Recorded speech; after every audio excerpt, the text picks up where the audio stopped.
The wind on the high plains that year had teeth. It did not just blow. It bit, chewing at the eaves of the homesteads and stripping the gray bark from the cottonwoods down in the bottoms. It was a January that froze the breath in a man's throat before he could speak. A winter that turned the world into a landscape of iron and chalk. Jonah Kincaid rode the northern fence line with his chin tucked into the collar of his sheepskin coat. His horse, a sturdy bay gelding named Miller, stepped carefully over the frozen ground, his hooves cracking through the crust of ice that covered the dry grass. Jonah's hands, gloved in thick leather, were stiff on the reins. Even through the leather, his knuckles were cracked and bleeding, the dry cold splitting the skin until it looked like a drought-struck riverbed. He had been out since first light. The cattle were in bad shape.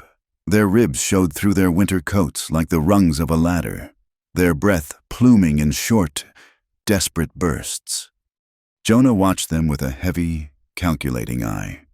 He had lost 10 head already this month to the drifts, and the season was far from turning. He was a man built of the same hard material as the land.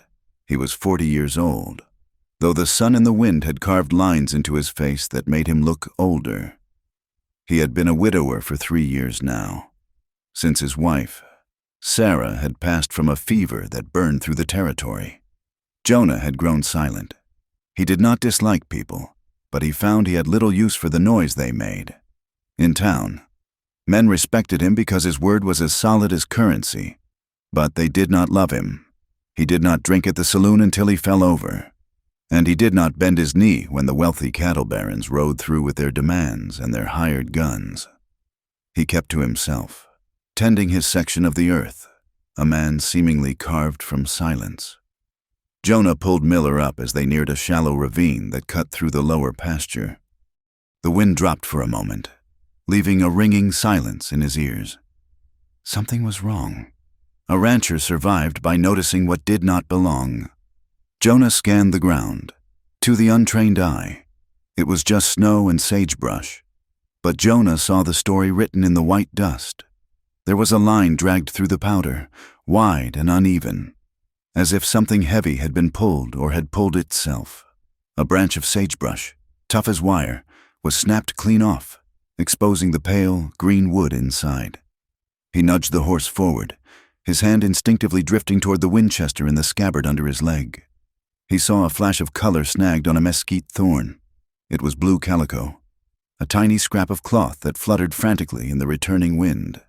It was a domestic color, a kitchen color. It had no business being out here in the emptiness. Then he saw the blood. It was faint, just a dark smear where the snow had melted and refrozen, turning pink and then rusty brown. It led down into the wash, where the shadows lay long and purple. Jonah dismounted. He tied Miller to a scrub oak and walked down the slope, his boots crunching loudly. The drag marks ended behind a cluster of granite boulders that offered a pathetic amount of shelter from the wind. She was crumpled there like a discarded doll. The snow had drifted over her legs and waist, burying her half into the earth. She wore a coat that was too thin for autumn, let alone deep winter, and her skirt was torn. Jonah stopped, his breath catching in a way it hadn't in years. She looked dead. Her skin was the color of old milk, blue-tinged around the mouth and nose. Her eyes were open, staring at the gray sky, but they were unfocused, glazed over with the haze of hypothermia. He moved quickly then, dropping to his knees beside her. He stripped off his gloves, needing to feel for heat. When his hand hovered over her face, she did not blink. "Miss," he said, his voice rough from disuse. "Can you hear me?" He reached out to touch her shoulder, intending to check for a pulse. The moment his fingers brushed the wool of her coat, she moved. It was a violent, jerking spasm, a body reacting on pure instinct. She scrambled backward, hitting her head against the granite rock, her heels digging uselessly into the snow. She was too weak to stand, too frozen to fight, but the terror in her movement was absolute. Her eyes focused on him, wild and dark. Her lips were split and bleeding. She tried to speak, but her jaw shook so hard the teeth clicked together audibly. "Don't!" she gasped. The sound was small, breathless, carried away instantly by the wind. "Please, that hurts." She held her arm against her chest, curling in on herself. Jonah froze. He held his hands up, palms open, showing her he held no weapon, no whip, no rope. He saw the way she looked at him. It was not just the fear of a stranger. It was the specific, hollowed-out fear of a woman who had learned that a man's touch meant pain. She was not flinching from the cold. She was flinching from him. "I am not going to hurt you," Jonah said. He pitched his voice low. "Under the sound of the wind. I am Jonah Kincaid. This is my land. You are freezing to death." She watched him, her chest heaving with shallow, ragged breaths. She did not lower her guard. "I need to check you," Jonah said. He spoke slowly, telegraphing his intentions. "You have blood on you. I need to see where you are hurt before I move you. Is that all right?" She stared at him, her eyes darting to his heavy boots, then back to his face. She did not say yes, but she stopped trying to push herself through the rock. Jonah moved by inches. "I am going to touch your shoulder now," he said. He reached out. She squeezed her eyes shut and turned her face away, bracing for a blow. When his hand landed gently on her arm, a shudder went through her that had nothing to do with the temperature. He worked quickly, his face grim.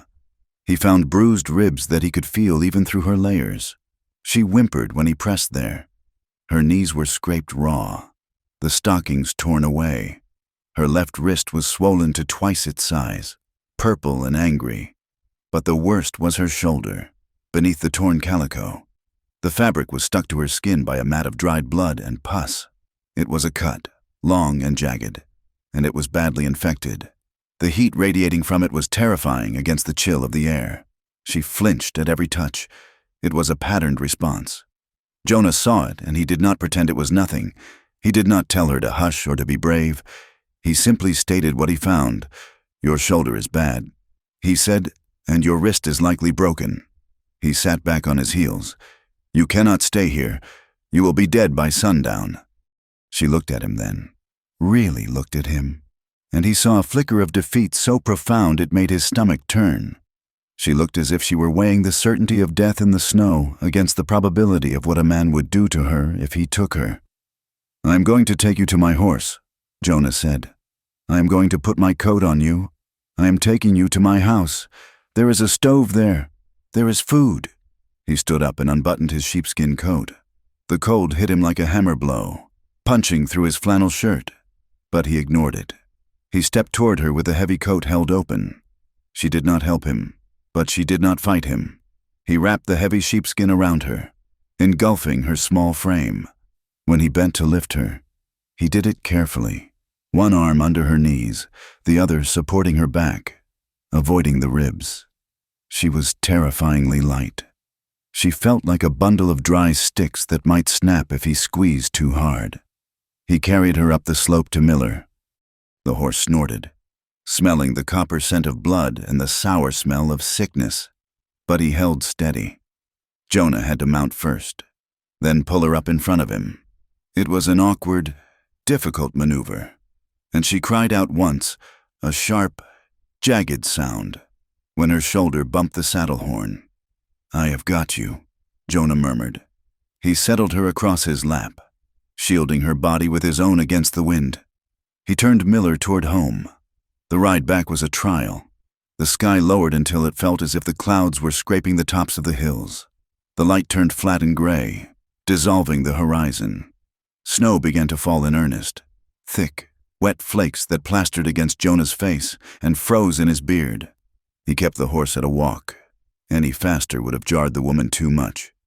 She drifted in and out of consciousness against his chest. Occasionally she would jerk awake, muttering unintelligible things, begging someone to let her go, before slumping back into the darkness. Jonah felt every shiver that racked her body. He drove his heels into Miller, his mind racing. Who was she? How had she gotten this far out? The nearest town was 20 miles south, a place of cattle yards and rail lines and hard money. It was nearly dark when the ranch buildings emerged from the white haze. The main house was a low, sturdy structure of logs and stone, with a bunkhouse and a barn set slightly apart.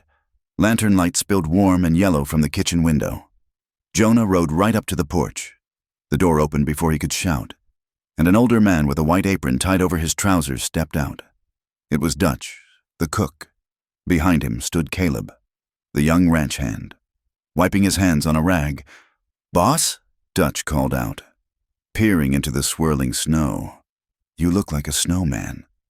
Jonah slid from the saddle, his legs numb, but he kept his grip on the bundle in his arms. He reached up and pulled the woman down. "Open the bunkhouse," Jonah ordered. "The small room.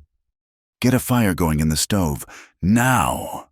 Caleb stepped forward, his eyes widening as he saw the pale face peeking out from Jonah's coat. "Who is that? Is she dead? Do as I say," Jonah snapped. The authority in his voice cut through their confusion. Caleb ran ahead to the bunkhouse. Dutch stood on the porch, his face tightening with suspicion. "Trouble follows a stray woman." "Jonah," Dutch said, his voice low. "We don't need no grief here." "She is hurt," Jonah said, walking past him. "Get water boiling, and clean rags." He carried her into the bunkhouse. There was a small room at the end, separated from the main sleeping quarters by a thin wall. It was used for storage mostly, but there was a narrow cot and a small potbelly stove. Caleb was already shoving kindling into the iron belly of the stove and striking a match. Jonah laid her on the cot, in the lantern light. She looked worse. The bruises on her face were purple blooms against the pallor of her skin. Her breathing was wet and rattling. She woke as Jonah tried to loosen the coat. Her hands flew up, grabbing at the air, grasping for a door handle that wasn't there. No, I won't go back," she screamed. It was a raw, tearing sound. Caleb jumped back, nearly dropping the lantern. "Easy," Jonah said, stepping back to give her space. "You are safe. Look at me. You are safe." She scrambled into the corner of the cot, pressing her back against the rough wood of the wall. She was shaking violently, her eyes darting around the room. Seeing threats in the shadows, Jonah turned to Caleb. "Go to town. Fetch doctor." "Finch. In this weather?" Caleb asked. "Now," Jonah said. "Take the big bay. He can handle the drifts. Tell him it is a matter of life or death. And Caleb, don't stop for a drink. Don't talk to anyone else." Caleb nodded, intimidated by the look in Jonah's eyes, and ducked out into the storm. The hours that followed were a blur of heat and cold. The room warmed up as the stove roared, but the woman could not stop shivering. Jonah sat in a wooden chair by the door, watching her. She fell into a fitful sleep, but she did not rest. She cried out, whimpering words that made Jonah's hands curl into fists on his knees. She begged for mercy. She apologized for things she clearly hadn't done. "I'm sorry, I'll be good, please," she would whisper. It made Jonah feel a helpless, burning anger. He wondered what kind of man could instill that kind of terror in a human being. It was past midnight when Caleb returned with a doctor. Finch was a man of 60, with a face like a dried apple and a temperament to match. He shook the snow from his coat and looked around the small room with a sneer of distaste. "So," Finch said, setting his black bag on a crate, "this is the emergency, a stray cat you found in the wash." "Just help her," Jonah said. Finch approached the bed. He pulled the blanket back. The woman woke instantly, her body going rigid. She looked at Finch, at his male hands, his stern face, and she stopped breathing. She looked ready to die rather than be touched. "She needs to be examined," Finch said, reaching for her dress. She scrambled back, a low noise of panic vibrating in her throat. "Wait," Jonah said. He stepped between the doctor and the bed. He looked at the woman. Her eyes were fixed on him, wide and pleading. "I'm going to stand right here," Jonah told her. "You can say stop. If you say stop, I will make him stop. Do you understand?" She stared at him. She was testing him, looking for the lie. She had likely been promised safety before, but Jonah stood still, his hands visible, his face open, slowly, barely perceptibly. She nodded. Jonah stepped back but stayed within arm's reach. Finch grunted and began his work. He was not gentle. He prodded the ribs and manipulated the swollen wrist with professional indifference. "Beaten," Finch muttered. beaten bad. Half frozen, malnourished. He pulled the fabric away from her shoulder to look at the infected cut. The smell of rot filled the small space. Finch shook his head. That is nasty. Needs cleaning and stitching, or she will lose the arm. Maybe the life. He looked at Jonah over his spectacles. You know what kind of woman ends up like this. Kincaid, you know the kind of trouble that comes looking for them. Fix the arm, Jonah said, his voice like grinding stones.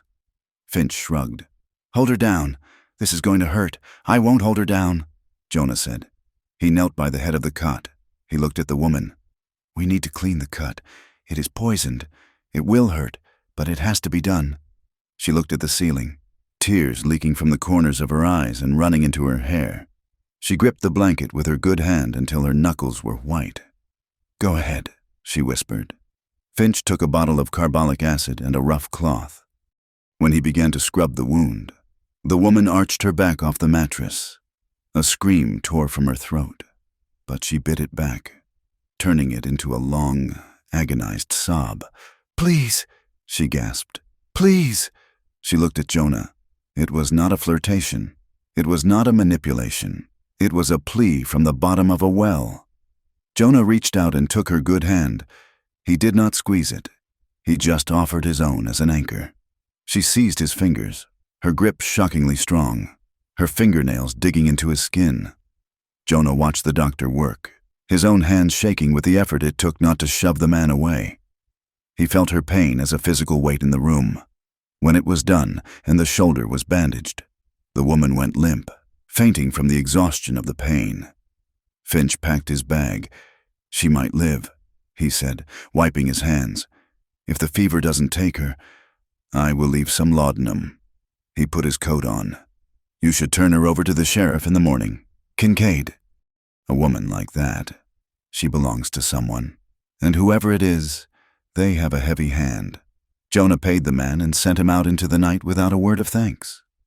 The next day broke with a sky as clear and hard as a diamond.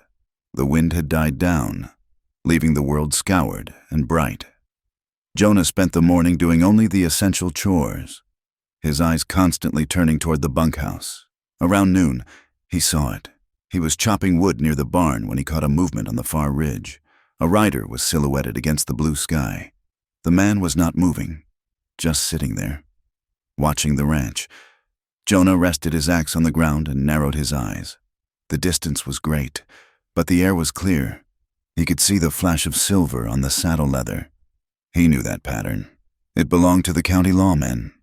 Sheriff Rudd's deputies rode saddles like that. The rider sat there for 10 minutes, a vulture waiting for a carcass, and then turned his horse and disappeared behind the rise. Jonah felt a cold knot tighten in his gut. He walked to the bunkhouse. The woman was awake.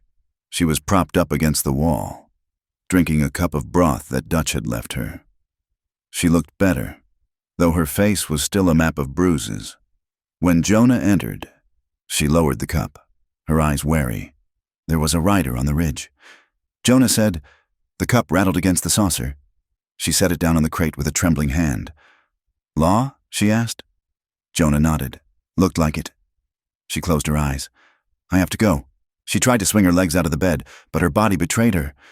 She swayed and nearly fell. Jonah crossed the room in 2 strides and caught her, easing her back against the pillows.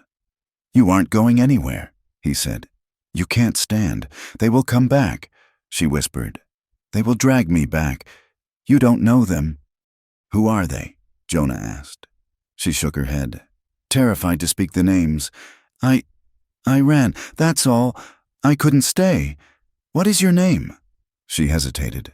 She looked at the door, as if calculating the distance to freedom. No, she said softly. Jonah pulled the wooden chair closer and sat down. The wood creaked. Listen to me, he said. I am not a man of many words. I don't care what you ran from. I don't care what you did. But the snow is deep and the wind is coming back up. If you go out there, you die. He leaned forward, his elbows on his knees. I won't hand you over, he said. Not tonight. Not while you are hurt. She looked at him, searching his face for the trick. She found only the deep lines of his cheeks and the steady, flat gray of his eyes. "You promise?" she asked. Her voice was so small it barely carried across the quiet room. "I promise," Jonah said. The word hung in the air. It was a plain thing, unadorned, but to her, it seemed to land like something holy. She let out a breath she seemed to have been holding since he found her in the ravine. Her shoulders dropped. "Thank you," she whispered. Jonah stood up. "Rest. I will be outside." He left the room, closing the door softly. The sun was setting, casting long, bloody shadows across the snow. The temperature was plummeting again. The wind began to rise, roaring against the boards of the bunkhouse, rattling the loose shingles. Somewhere in the distance, a coyote called, a lonely, yipping sound that echoed off the hills. Jonah did not go to the main house. He did not go to his warm bed. He went to the barn and retrieved his Winchester rifle. He pulled a crate next to the bunkhouse door, right outside where she lay sleeping. He sat down, placing the rifle across his knees. He turned up the collar of his coat against the biting cold. He watched the dark line of the ridge where the rider had been. He was not guarding his cattle.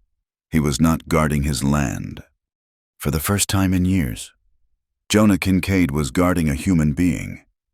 The night pressed in, white and unforgiving, but Jonah did not move. February dragged its heels across the high plains, a month of iron-gray skies and wind that stripped the moisture from the very boards of the ranch house.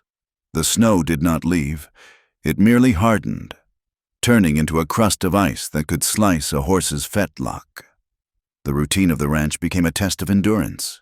There was ice to chop from the troughs, hay to be pitched to shivering cattle, and the constant nagging worry of the flour barrel getting low.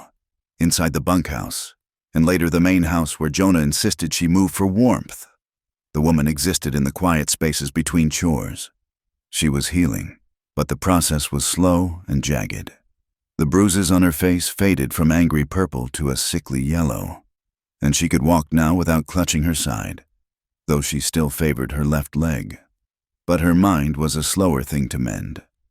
Jonah watched her with a peripheral awareness, noticing the small, telling habits of a hunted creature. She never sat with her back to a door. If a boot heel struck the porch steps too loudly, she would freeze, her hands suspending whatever task they held. Her breath caught in her throat until the door opened and she saw it was only Jonah or Dutch. She counted the exits in every room she entered. Jonah saw her eyes darting to windows, gauging the width of the frames, calculating if a body could squeeze through. She hid food. Jonah found a hardened biscuit wrapped in a napkin under the cushion of the rocking chair. He found a strip of dried beef tucked behind a row of books on the shelf. It was the hoarding of someone who expected the next meal to be revoked as punishment, and she apologized. She apologized for the floor creaking under her feet. She apologized when the wind blew the door shut with a bang. She apologized for existing in a space that took up air and warmth. Jonah tried to navigate her fear by offering her the one thing she clearly did not expect: choices. He did not order her to eat. He set the plate down and walked away. He did not tell her to sit. He left the chair empty and the fire built up. One evening, while the wind howled around the chimney like a trapped spirit, Jonah sat cleaning his bridle. The woman was by the stove, stirring a pot of beans, her movements small and efficient. "I cannot keep calling you miss," Jonah said. The leather creaked in his hands. "It feels like I am talking to a stranger, and you have been here 3 weeks. She stopped stirring. Her shoulders went rigid. She did not turn around. "You can call me whatever you like," she said. Her voice was low, conditioned to agree. Jonah set the bridle down. "No, that is not how it works here. You have a name, or you can choose one, but it is your choice." She turned then, the wooden spoon dripping bean broth onto the hearth. She looked at him, and, for a moment, the mask of terror slipped, revealing a flash of something defiant. She looked at the window, where the night pressed black against the glass. "Lark," she said. "Lark?" Jonah asked. She lifted her chin. It was a slight movement, but it was there, Because they sing, even in the mud, even when it is raining. They just sing. She said it like a dare, as if claiming the name of something free was a challenge to the world that had tried to cage her. Lark, Jonah repeated, testing the weight of it. It suits you. She turned back to the pot, but Jonah saw the way her grip on the spoon tightened. She had named herself. It was a small anchor in a sea of uncertainty. However, inside the warm circle of the lamplight was one world. Outside was another. The ranch crew was small. Just Dutch, the old cook, Caleb, the young hand, and a drifter Jonah had hired for the winter months named Pike. Pike was a man of sour disposition and lazy habits, but bodies were scarce in winter, and the work was heavy. Prejudice, Jonah learned, did not need words to spread. It traveled on glances and silences. The men knew a woman was staying in the house. They knew she had arrived, hurt and nameless. The whispers began in the barn and drifted to the corral. They said she was a fallen woman, the kind that brought disease and bad luck. They said Jonah had lost his senses since Sarah died, that he was letting a harlot warm her feet by his fire while honest men froze. It came to a head on a Tuesday morning. The sky was a bruised purple, threatening more snow. Jonah was checking the cinches on Miller in the corral when Lark came out onto the back porch to shake out a rug. Pike was leaning against the fence, chewing tobacco. He saw her, and his eyes narrowed into slits of wet malice.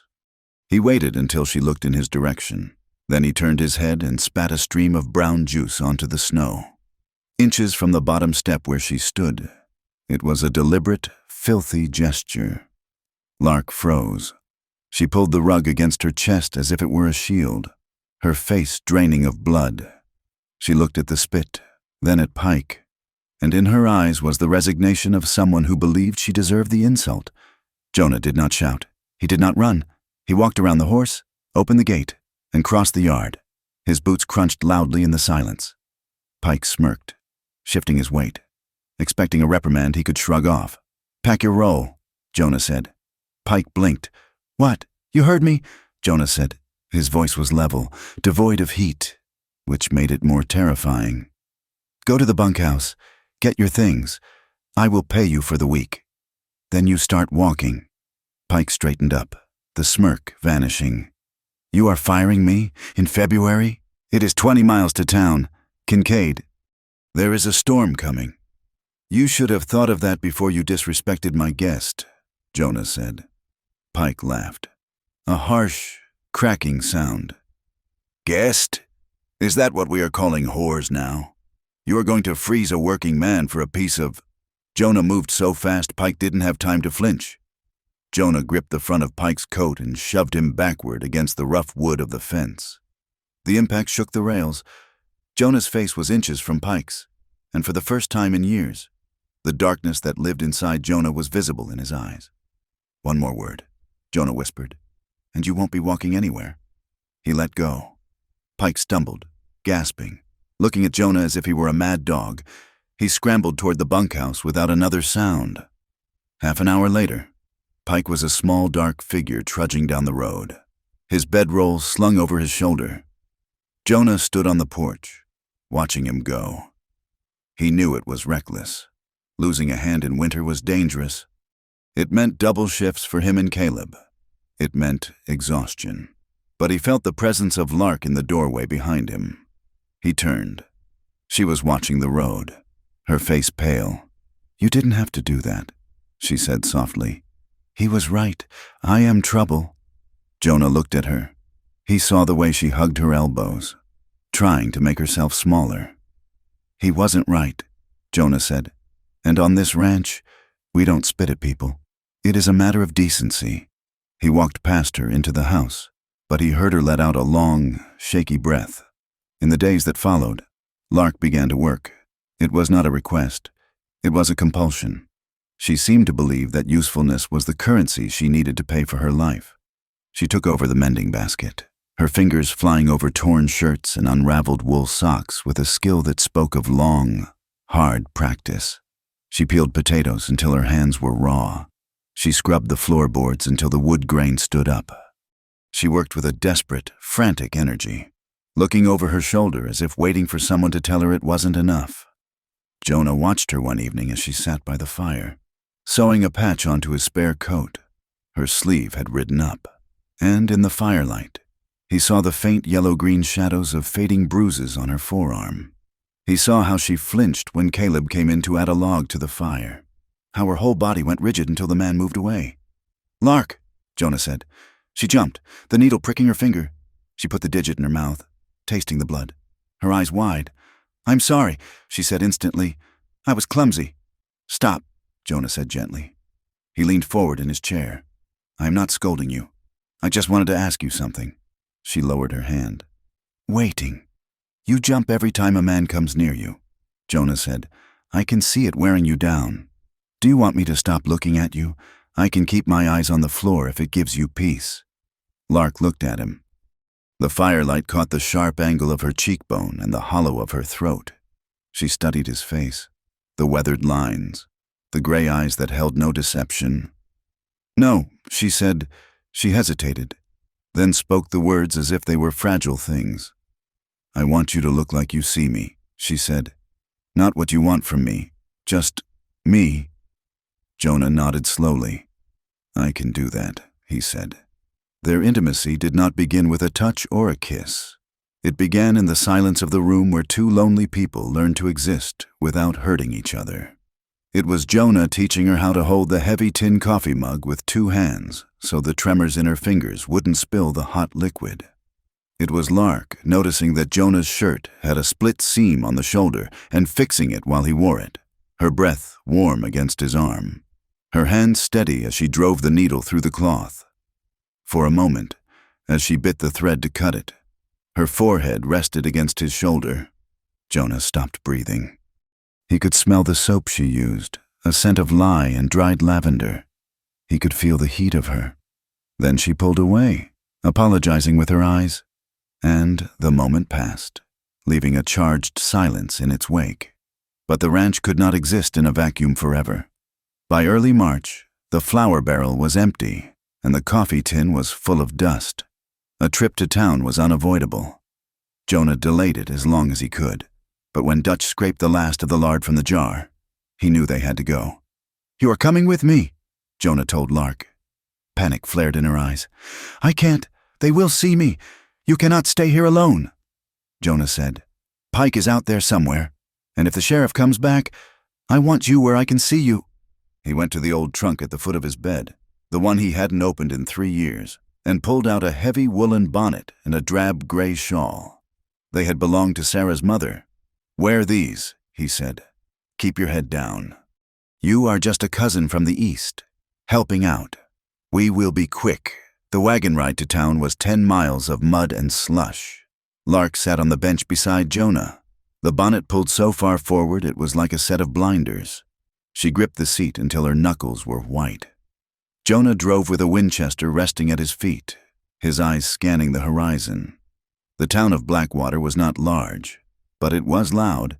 It was a hub for the cattle trade, a place of stockyards, saloons, and a few respectable storefronts that tried to ignore the stench of manure and whiskey. As Jonah guided the wagon down the main street, he felt Lark shrink beside him. She was making herself invisible, folding inward. "Stay close," Jonah murmured. They entered the mercantile. It smelled of pickle brine, leather, and dry goods. There were 2 women at the counter, inspecting a bolt of calico. They looked up as Jonah and Lark entered. The silence that fell was immediate and heavy. They stared at Lark. They looked at her plain shawl, her hidden face, and then they looked at Jonah. It was the look of a small town judging a man who lived alone and brought a strange woman into their midst. Jonah ignored them. He moved to the counter, reciting his list to the clerk. 50 pounds of flour, coffee, beans. While the clerk scurried to fill the order, the preacher's wife, a woman with a face like a pinched crust, stepped forward. "Mr. Kincaid," she said, her voice dripping with a sickly sweetness. "We haven't seen you at service.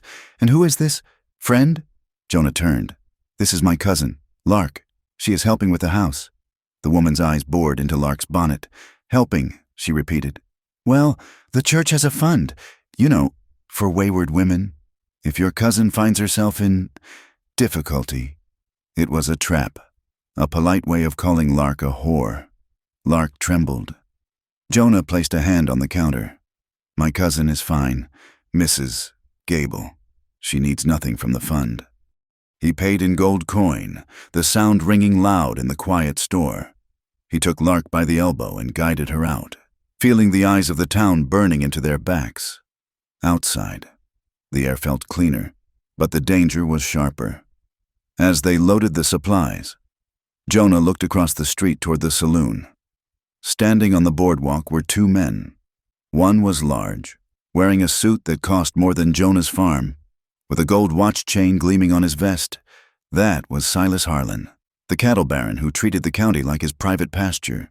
Beside him, laughing at something Harlan had said, was Sheriff Rudd. Rudd was a handsome man in a serpentine way, with a mustache waxed to points and a tin star that caught the weak sunlight. They looked like two kings surveying their kingdom, clean cuffs and dirty power. Jonah froze. He saw Rudd's gaze drift across the street and land on the wagon. The sheriff stopped laughing. He stepped off the boardwalk and walked through the mud toward them. "Jonah, keep loading," he said to Lark. "Don't look up." Rudd approached, his thumbs hooked in his gun belt. "Afternoon, Kincaid," Rudd said. His voice was smooth, a pleasant baritone that masked the rot underneath. "Don't see you in town much." Jonah hoisted a sack of flour. "Busy winter." "Sheriff?" Rudd leaned against the wagon wheel, his eyes trying to peer under Lark's bonnet. "Heard you had some trouble out your way." "Fired a hand. Pike said you went a little wild on him over a woman." Jonah didn't blink. "Pike was lazy and disrespectful. I don't pay men to spit on my porch." Rudd chuckled. "Fair enough. But Pike says you have a guest. Someone who didn't come in by the stagecoach." He looked directly at Lark's bowed head. "My cousin." Jonah lied smoothly, though his heart was hammering against his ribs like a trapped bird. "From St. Louis. She is shy." Rudd smiled, but his eyes were cold. "St. Louis. Long way to come for the winter. Well, you be careful." "Kincaid. We have had reports of a runaway, a thief, dangerous girl. If you see anything like that, you let me know." "I will do that," Jonah said. He climbed onto the wagon seat and snapped the reins. "Get up, Miller." He did not look back, but he could feel Rudd watching them, his gaze like a hook snagged in their skin. The ride back was silent. Lark did not speak until they were miles away. And even then, it was only the sound of her jagged breathing. When they reached the ranch, night had fallen. They unloaded the wagon in the dark. Inside the kitchen, Lark collapsed into a chair. She began to unbutton her boots, her hands shaking so hard she couldn't work the laces. "Let me," Jonah said. He knelt before her. It was a humble, intimate act. He slid the boot off her right foot, then the left. Then he peeled down the wool stocking. He stopped. On the inside of her ankle, just above the bone, was a scar. It was not a cut or a scrape. It was a burn. The skin was puckered and shiny, shaped into a crude symbol, a circle with a line through it. It was a brand, the kind used on cattle. Jonah stared at it, the horror of it rising in his throat. Lark saw him looking. She gasped and yanked her foot back, tucking it under the chair. Her face went gray with shame. "Don't," she whispered. "Don't look at it." Jonah remained kneeling. "Who did that to you?" She began to cry. Not the silent weeping of before, but a hard, breaking sound. "It's a debt mark," she choked out. The truth spilled out of her then, sharp and jagged like broken glass. "I didn't steal anything," she said. "I was in town, passing through. Sheriff Rudd arrested me for vagrancy because I didn't have $5 in my pocket. He said I had to work off the fine. He sold the contract to Harlan." She wrapped her arms around herself, rocking. "It wasn't work. Jonah, it wasn't. Laundry. They have a house behind the saloon. They keep girls there. Debt contracts. If you refuse, they add to the debt. If you run, they add to the debt. If you cry." She pointed to her ankle. Harlan's foreman did it. With a cinch ring heated in the stove, he said it means I belong to the house. Until I pay, but you can never pay. She looked at Jonah, her eyes red and raw. I begged the sheriff. I begged him on my knees. He just smiled. He said I should be grateful for the employment. Jonah listened. He did not ask for the graphic details. He did not make her describe the nights. He listened to the shape of her pain. He absorbed the weight of it. He reached out and took her hand. He did not say it was going to be all right. He did not say he would kill them, though the thought was a red roar in his mind. I hear you, Jonah said. I believe you. Lark's breath hitched. It was the first time anyone had validated her reality. The shame began to crack. Just a hairline fracture, letting in a sliver of light. That night, the air in the house changed. The fear was still there, but beneath it, something else was growing, a desperate, terrifying desire. Jonah was stoking the stove. Lark was standing nearby, drying a dish.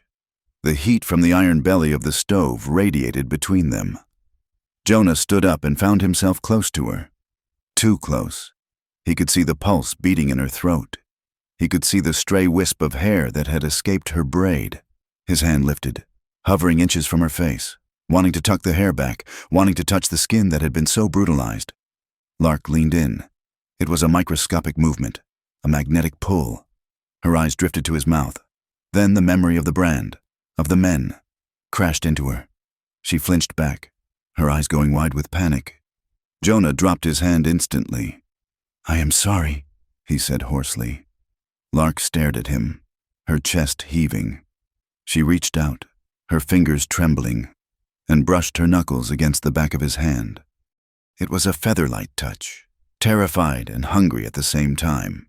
Then she pulled her hand back as if she had been burned. I don't know how to be soft, she whispered. Jonah looked at her, his face shadowed. Neither do I. He admitted, after Sarah died. I stopped believing in anything soft. I thought it made a man weak. I let the winter get inside me.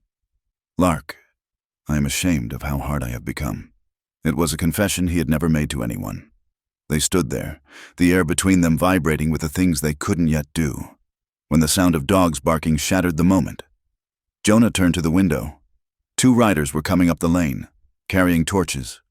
The sheriff's men, Jonah said. His voice shifted from vulnerable to steel in a heartbeat. Lark made a sound of pure terror. The root cellar, Jonah ordered. Go, now! He lifted the trap door in the pantry floor. It smelled of earth and potatoes. Lark looked at the dark hole, then at Jonah. They will find me, she said. Not if you are quiet, Jonah said. Go deep, behind the burlap sacks. Do not make a sound, no matter what you hear. She scrambled down the ladder. Jonah dropped the heavy wooden door and kicked a rug over it. He grabbed his pipe, shoved it in his mouth, unlit, and walked to the front door just as a heavy fist pounded on the wood. Jonah opened it. 2 deputies stood there, snow swirling around their legs. One was a man Jonah knew vaguely. Vance, evening. Kincaid. Vance said. He didn't smile. Sheriff sent us to check the property. Says there was a report of stolen tax seen this way. At 9 at night? Jonah asked. He leaned against the door frame, blocking their view. Law doesn't sleep, Vance said. Pushing past Jonah into the room, they tore through the house. They opened cupboards, looked under the bed, kicked over a basket of kindling. Jonah stood in the center of the room, his muscles coiled, watching their boots stomp across the floorboards. Every step they took near the pantry made his heart stop.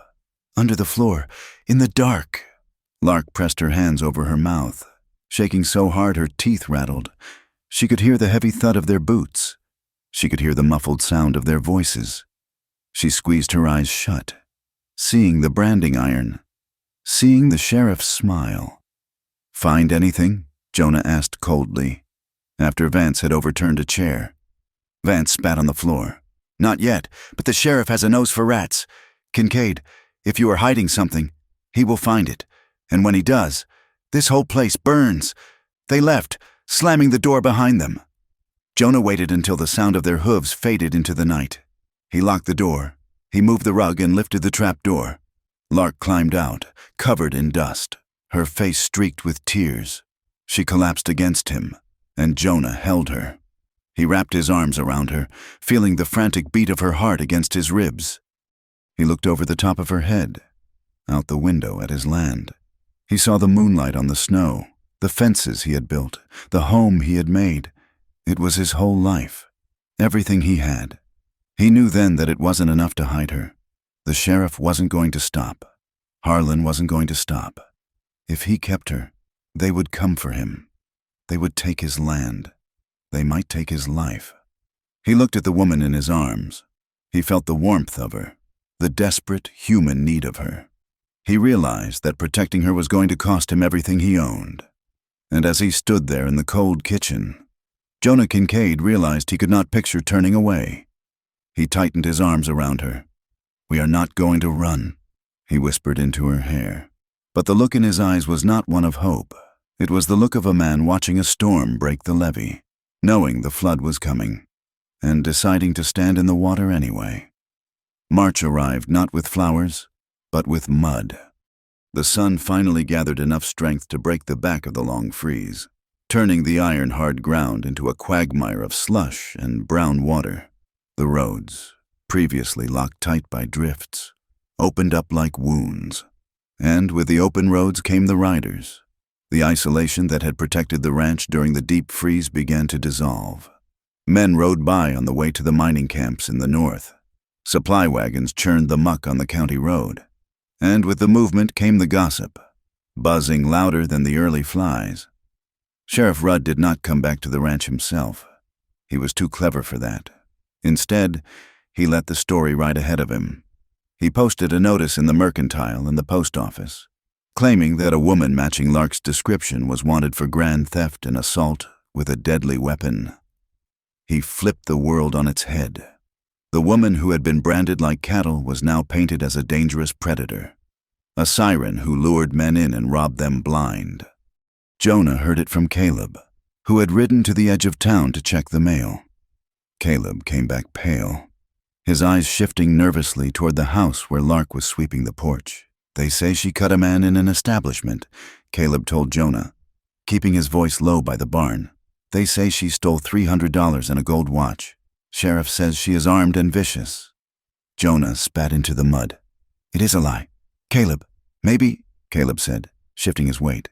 "But the town believes it. And they say you are harboring a fugitive. They say you are compromised. Boss?" Jonah watched Lark. She was unaware of the new story, sweeping the slush with a rhythmic, hypnotic motion, but the tension in the air was palpable. That night, the pressure broke her. Lark had evidently overheard Caleb and Dutch whispering near the woodpile. When Jonah came in for supper, the house was silent. The fire was low. Lark's room was empty. Jonah felt a cold spike of adrenaline that had nothing to do with the weather. He went to the back door. Her boots were gone.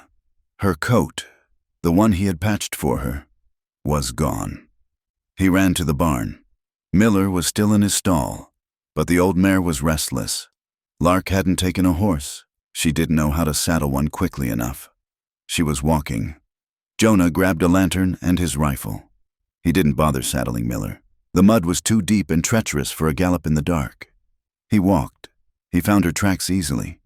They were small, desperate holes in the slush, leading north, away from town, toward the high passes that were still blocked with snow. She was walking toward death. He caught her 2 miles out. She was struggling through a drift that had survived the thaw, her breath coming in jagged gasps. She fell as he approached, her legs giving out, and she crawled the last few feet. "Lark!" Jonah shouted. She scrambled up, turning to face him, her hands held up as if to ward off a blow. "Go back!" she screamed. Her voice was raw. "Go back, Jonah! They will take your land. They will put you in chains." Jonah reached her and grabbed her arms. She fought him, striking at his chest with weak, frozen fists. "Let me go," she sobbed. "I am a curse. You know I am a curse." Jonah did not let go. He pulled her hard against him. pinning her arms to her sides until the fight drained out of her. She collapsed, her weight dragging on him, her head falling against his chest. "I am not letting you die in a snowbank to save my reputation," Jonah said. His voice was rough, shaking with the exertion. "It is not your reputation," Lark cried, looking up at him, her face streaked with tears and mud. "It is your life. I am useful for cooking and sewing, but I am not worth your life." Jonah shook her then, just once, sharp and sudden. "Listen to me," he growled. He stared into her eyes, the lantern light reflecting in the dark pools of her pupils. "I am not protecting you because you are useful," he said. "I am not protecting you because you mend my shirts or cook my beans. I am protecting you because you are you." The words hung in the cold air, heavier than the wind. Lark stared at him. Her mouth opened, but no sound came out. She looked furious. She looked devastated.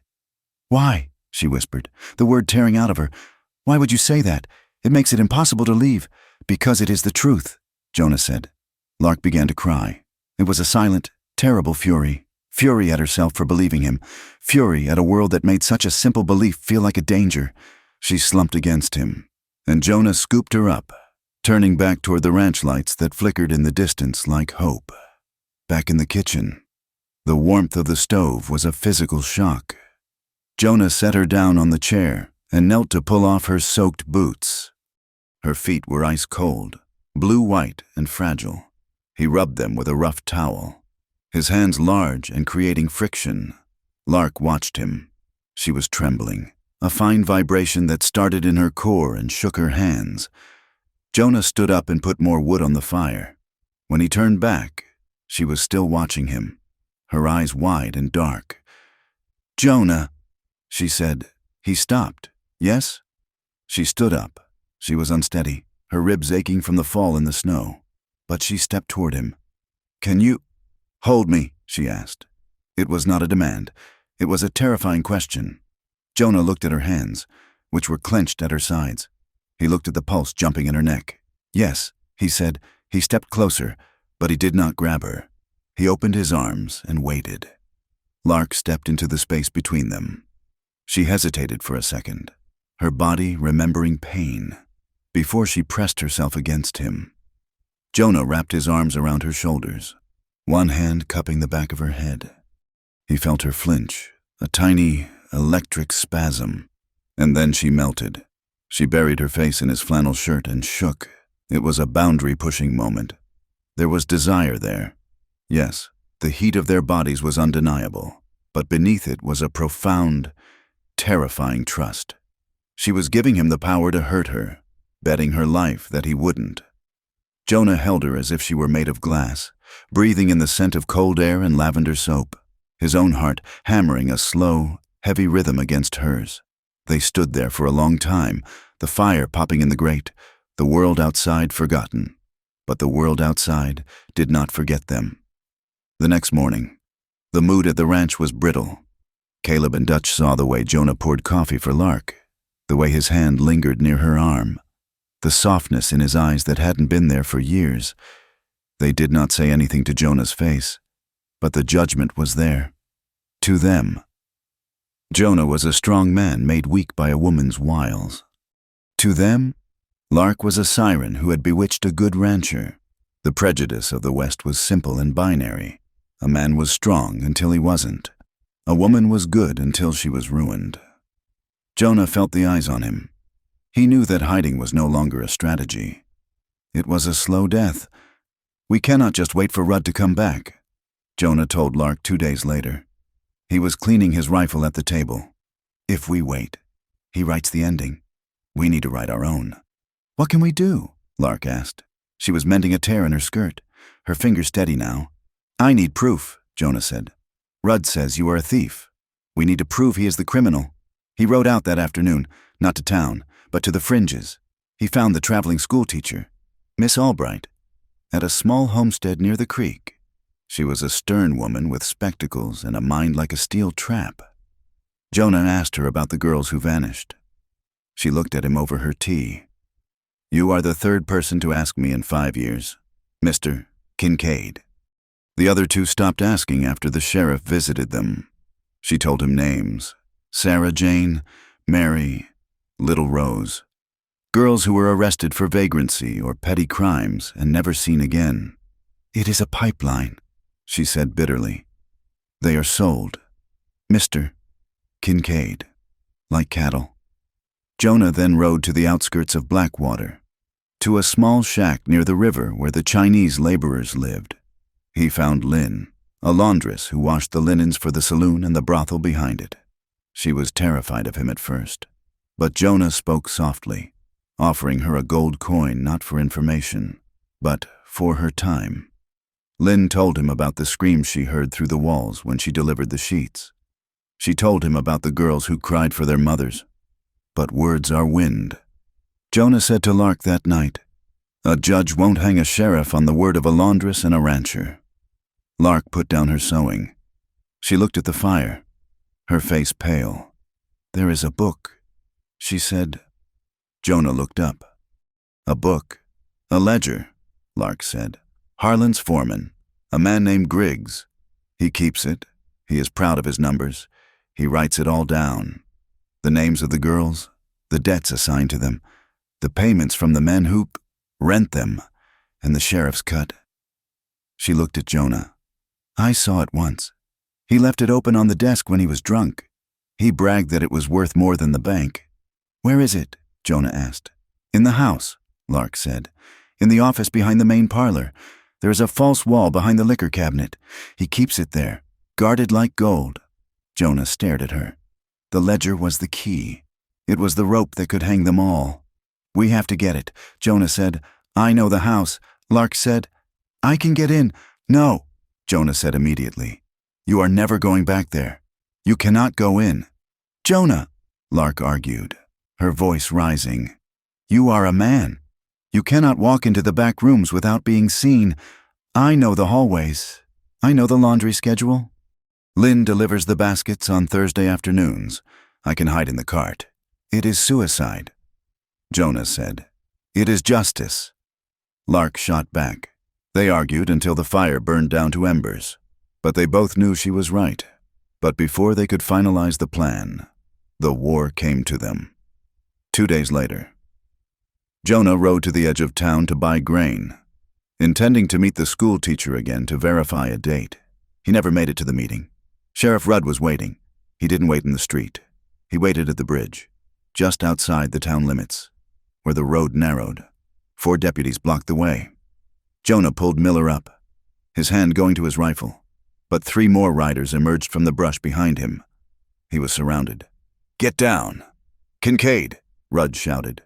Jonah sat tall in the saddle. "On what charge?" "Rudd." "Grand larceny." Rudd smiled. 200 head of Silas Harlan's cattle found on your north range, mixed in with your herd. Branding irons altered. It was a lie so bold it was almost impressive. It was the oldest trick in the range war book. "It is a frame," Jonah said calmly. "Get him down," Rudd ordered. They dragged him from the horse. Jonah fought, landing a solid punch on Vance's jaw that cracked bone, but the numbers were against him. A rifle butt slammed into the back of his head, sending him to his knees in the mud. They cuffed his hands behind his back and hauled him up. Jonah was dragged into town behind a horse, stumbling and bloody, paraded down Main Street like a trophy. The townspeople watched from the boardwalks. Men shook their heads. "Always knew he was a loner." The blacksmith muttered. "Loners turn bad. Stealing from Harlan, he is a fool," another said. Jonah held his head up, though blood dripped into his eyes. He scanned the crowd, praying Lark wasn't there. But she was. She had followed him at a distance, sensing the danger. She was hidden in the alleyway between the livery and the feed store, wearing the bonnet. She watched them drag Jonah through the mud. She heard the jeers. She heard a woman say, "He got what he deserved for bringing that filth to his door." Lark pressed her back against the rough wood of the building. Sickness roiled in her stomach. Helplessness was a taste like copper in her mouth. They had taken him because of her. The frame-up was a punishment for his defiance. Jonah was thrown into the county jail. It was a stone block building that smelled of damp straw. unwashed bodies, and despair. Rudd threw him into the back cell and laughed. "You sit there and think about your choices." "Kincaid," Rudd said, "judge arrives in 3 days. You will hang for rustling, and then I will go get your little bird." Jonah lay in the dark, his head throbbing. He was not alone. In the cell opposite him sat a man in a dusty suit, cleaning his spectacles. "Rough welcome," the man said. Jonah sat up, wiping blood from his cheek. "Who are you?" "Marshal Davies," the man said. "You, Territorial Service, just passing through on my way to Santa Fe. Seems your sheriff doesn't like federal eyes watching his town. He arrested me for public intoxication. I haven't had a drink in 10 years. Jonah looked at him. The man was older, sharp-eyed, with the calm demeanor of a man who had seen everything. "He is corrupt," Jonah said. "He runs a trafficking ring with Silas Harlan." Davies put his spectacles back on. "I have heard rumors, but rumors don't stand up in court. Son, especially not in a town owned by the man you are accusing. I need paper. I need evidence. Without it, I am just a drunk in a cell, and you are a cattle thief." Jonah gripped the bars. "There is a ledger." Davies looked up. "Is there now?" Back at the ranch, Lark was pacing the kitchen. The silence of the house was deafening. Jonah was gone. He was in a cage, and it was her fault. She felt the urge to run, to pack her bag and disappear into the vastness of the West. It would be easier. It would be safe. She went to the old storage shed behind the house, looking for a saddlebag. In her haste, she knocked over a box of papers. They spilled across the floor, old letters, yellowed with age. She knelt to gather them. Her eyes caught a name on a legal document. Jonah Kincaid versus the Union Pacific Railroad. She stopped. She read the letter. It was a commendation from a judge, 10 years old. Jonah had testified against a railroad foreman who had beaten a Chinese worker to death. He had stood up when everyone else had stayed silent. He had lost a contract because of it. He had made enemies. Lark sat back on her heels. Jonah had always been this man. He hadn't changed because of her. She had just reminded him of who he was. If he could stand up then, when he had a wife to lose, maybe she could stand up now, when she had nothing left to lose but fear. She stood up. The trembling in her hands stopped. Lark rode the old mare to the outskirts of town under the cover of darkness. She met Miss Albright and Lynn behind the schoolhouse. "The plan is madness," Miss Albright whispered, her hands twisting in her apron. "It is necessary," Lark said. Her voice was steady. "Lynn, is the laundry cart ready?" Lynn nodded, her face set in grim determination. "It is full of sheets. Dirty ones. Smell bad. No one looks close." Lark climbed into the wooden cart. Lynn piled the soiled linens over her. The smell was suffocating. Stale whiskey, sweat, and the distinct, cloying scent of cheap perfume. It smelled like the trauma she had run from. Lark clamped her hand over her mouth to stop from gagging. The ride was a nightmare of bumps and jolts. The cart rattled through the back alley of the saloon. Lark heard the piano music, the laughter of men, the clinking of glass. Her heart hammered against her ribs like a trapped bird. The cart stopped. "Laundry!" Lynn shouted. The back door opened. A heavy draft of warm air hit the cart. Lark heard the grunt of the bouncer. "Heavy tonight, Lynn?" The man grunted. "Lot of sin this week," Lynn replied flatly. They pushed the cart into the hallway. Lark waited until the heavy door clicked shut. Lynn began to unload the top layer. "Go," she whispered. Lark slid out of the cart. She was in the back hallway of the house. The wallpaper was red velvet, peeling at the corners. The air was thick with smoke. She knew this hallway. She knew the way the floorboards whined. She moved like a ghost. The office was at the end of the hall. She could hear voices in the parlor, men laughing, women's forced giggles. She reached the office door. It was unlocked. Arrogance, she thought. They think they are untouchable.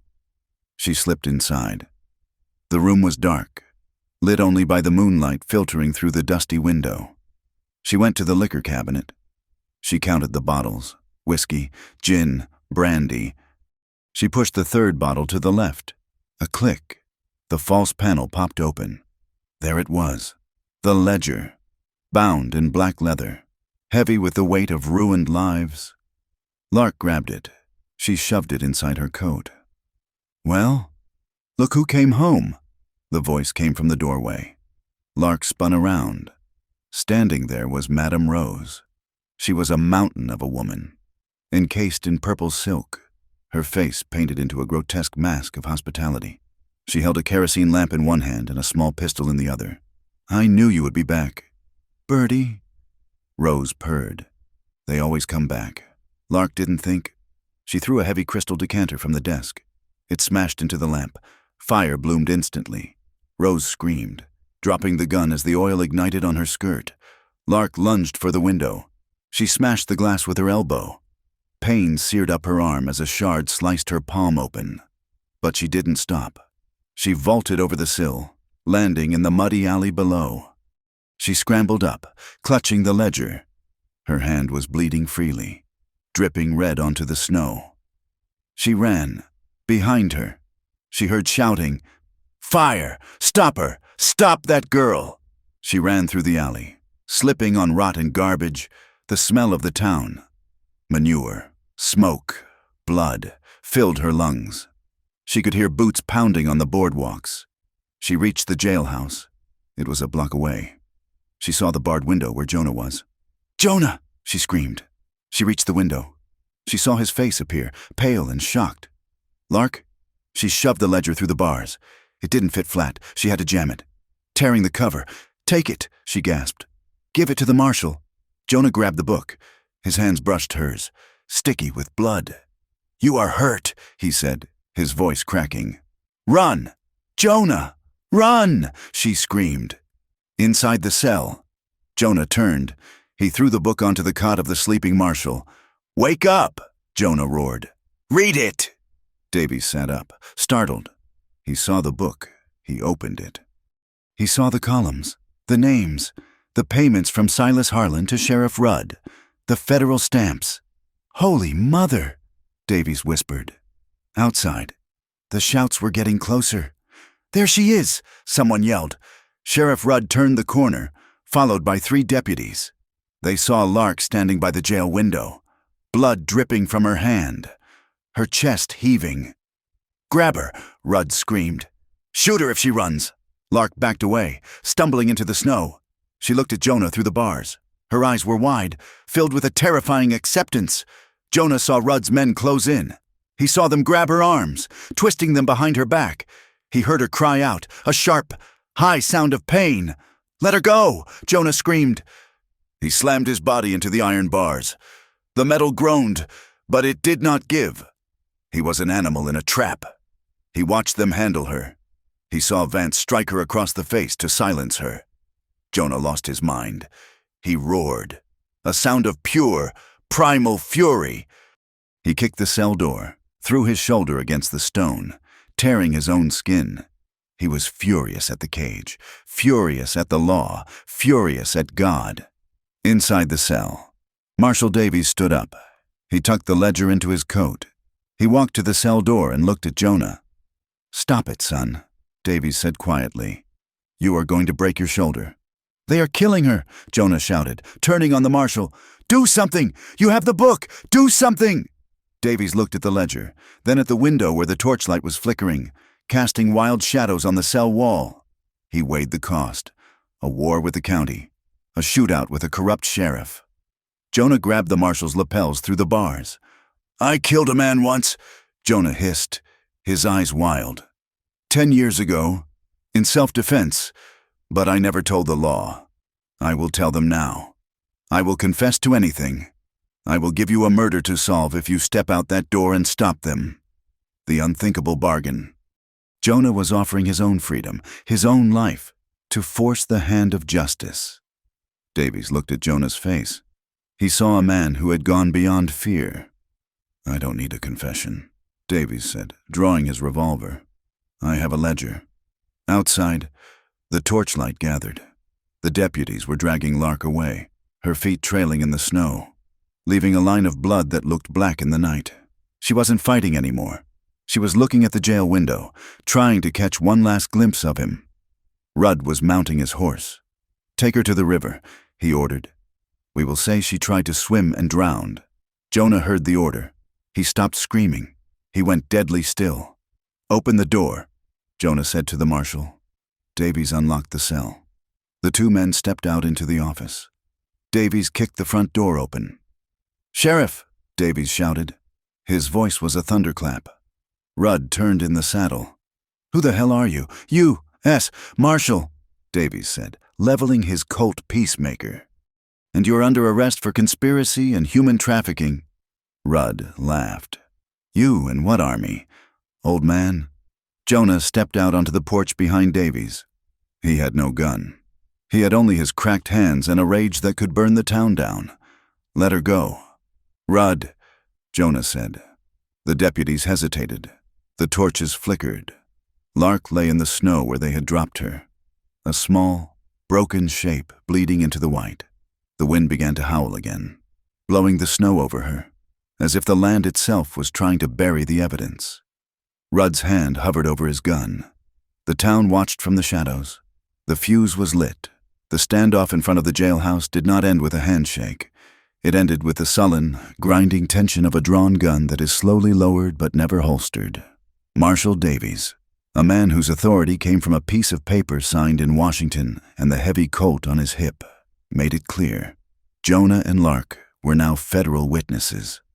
They were effectively property of the territory, and leaving them in Sheriff Rudd's jurisdiction was akin to leaving a lamb in a wolf den to see if they could be friends. "We ride for the county seat tonight," Davies announced, his voice cutting through the wind. It was a decision born of necessity, but executed in chaos. The wagon Davies commandeered was sturdy but comfortless, pulled by two mules that looked as if they had chewed on granite since birth. Jonah sat in the back, his shoulder pressed against the rough wood, with Lark beside him. Two of the marshal's own deputies, men he had telegraphed for weeks ago who had finally arrived on the late stage, rode flank. The journey from Blackwater to the county seat was a distance of 40 miles, but in the raw, thawing violence of the frontier spring, it might as well have been a crossing of the Atlantic. The roads were not roads. They were scars in the earth, churned into a soup of mud and ice by the thaw. The first night was an exercise in misery. The wagon wheels sank to the hubs in the sucking clay.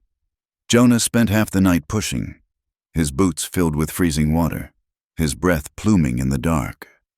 Lark sat huddled in the wagon bed under a scratchy wool blanket, clutching the ledger to her chest as if it were a heartbeat she was afraid would stop. When they crossed the Powder River, the water was high and angry, swollen with snowmelt. The mules panicked in the current. The wagon lurched violently, tipping dangerously to the left. "Lark!" Jonah shouted, lunging for her. She didn't scream. She went rigid, her eyes wide and fixed on the black, rushing water. It wasn't just the fear of drowning. It was the loss of control.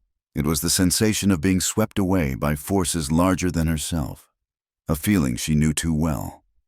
Jonah grabbed her arm, hauling her back to the center of the bench just as the wheels found purchase on the riverbed stones. He held her there, his arm an iron bar across her chest, until they were up the muddy bank and on solid ground. She was shaking, a vibration so fine and rapid it felt like a hum against his side. "We are out," Jonah said, his voice low in her ear. "We are on the ground." She nodded, but her eyes were distant, staring at things he couldn't see. Later that night, they camped in a grove of aspen. The marshal's men started a fire, but the damp wood only hissed and smoked. One of the deputies, a man named Miller, was checking the shackles on a prisoner they had picked up along the way, a horse thief unrelated to their trouble, but baggage nonetheless. The sound of the chains clinking, metal on metal, tore through the quiet. Lark flinched. It was a violent, full-body spasm. She squeezed her eyes shut, her hands flying to her ears. In her mind, she wasn't in an aspen grove. She was back in the room behind the saloon. She was hearing the belt buckle. She was hearing the lock turn. "Stop it!" she gasped, the words strangled. Jonah moved instantly. He didn't touch her. He knew better than to grab a startled animal. He sat down directly in front of her, blocking her view of the men and the fire. He made himself a wall between her and the world. "Lark," Jonah said, "look at my coat. Look at the button. The top one. It is missing the thread. Do you see it?" She breathed in jagged hitches, her eyes flying open, wild and unseeing. "Look at the button," Jonah commanded softly. "Tell me what color the thread is." It is black," she whispered, her voice trembling. "It is navy blue," Jonah corrected gently. "Look closer." She focused. She forced her mind to narrow down, to leave the memory and land on the small, tangible reality of Jonah's coat. The panic began to recede, leaving her hollow and ashamed. She slumped forward, hiding her face in her hands. "I am sorry," she choked out.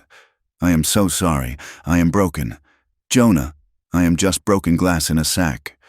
Jonah reached out and took her wrists, pulling her hands away from her face. "You are not broken," he said. "You are hurt. There is a difference. A broken tool is useless. You are still working." He didn't let go of her wrists. He held them until her pulse slowed, his thumbs rubbing circles over the prominent bones. The second night, the weather turned from wet to bitter. The temperature dropped, freezing the mud into ruts that jarred the teeth. They reached a way station, a tiny cabin abandoned by trappers years ago, with a roof that sagged and a door that hung on leather hinges. It was too small for everyone. Davies and his men took the lean-to outside with the prisoner, giving Jonah and Lark the interior, not out of kindness, but out of a pragmatic need to keep the witnesses alive.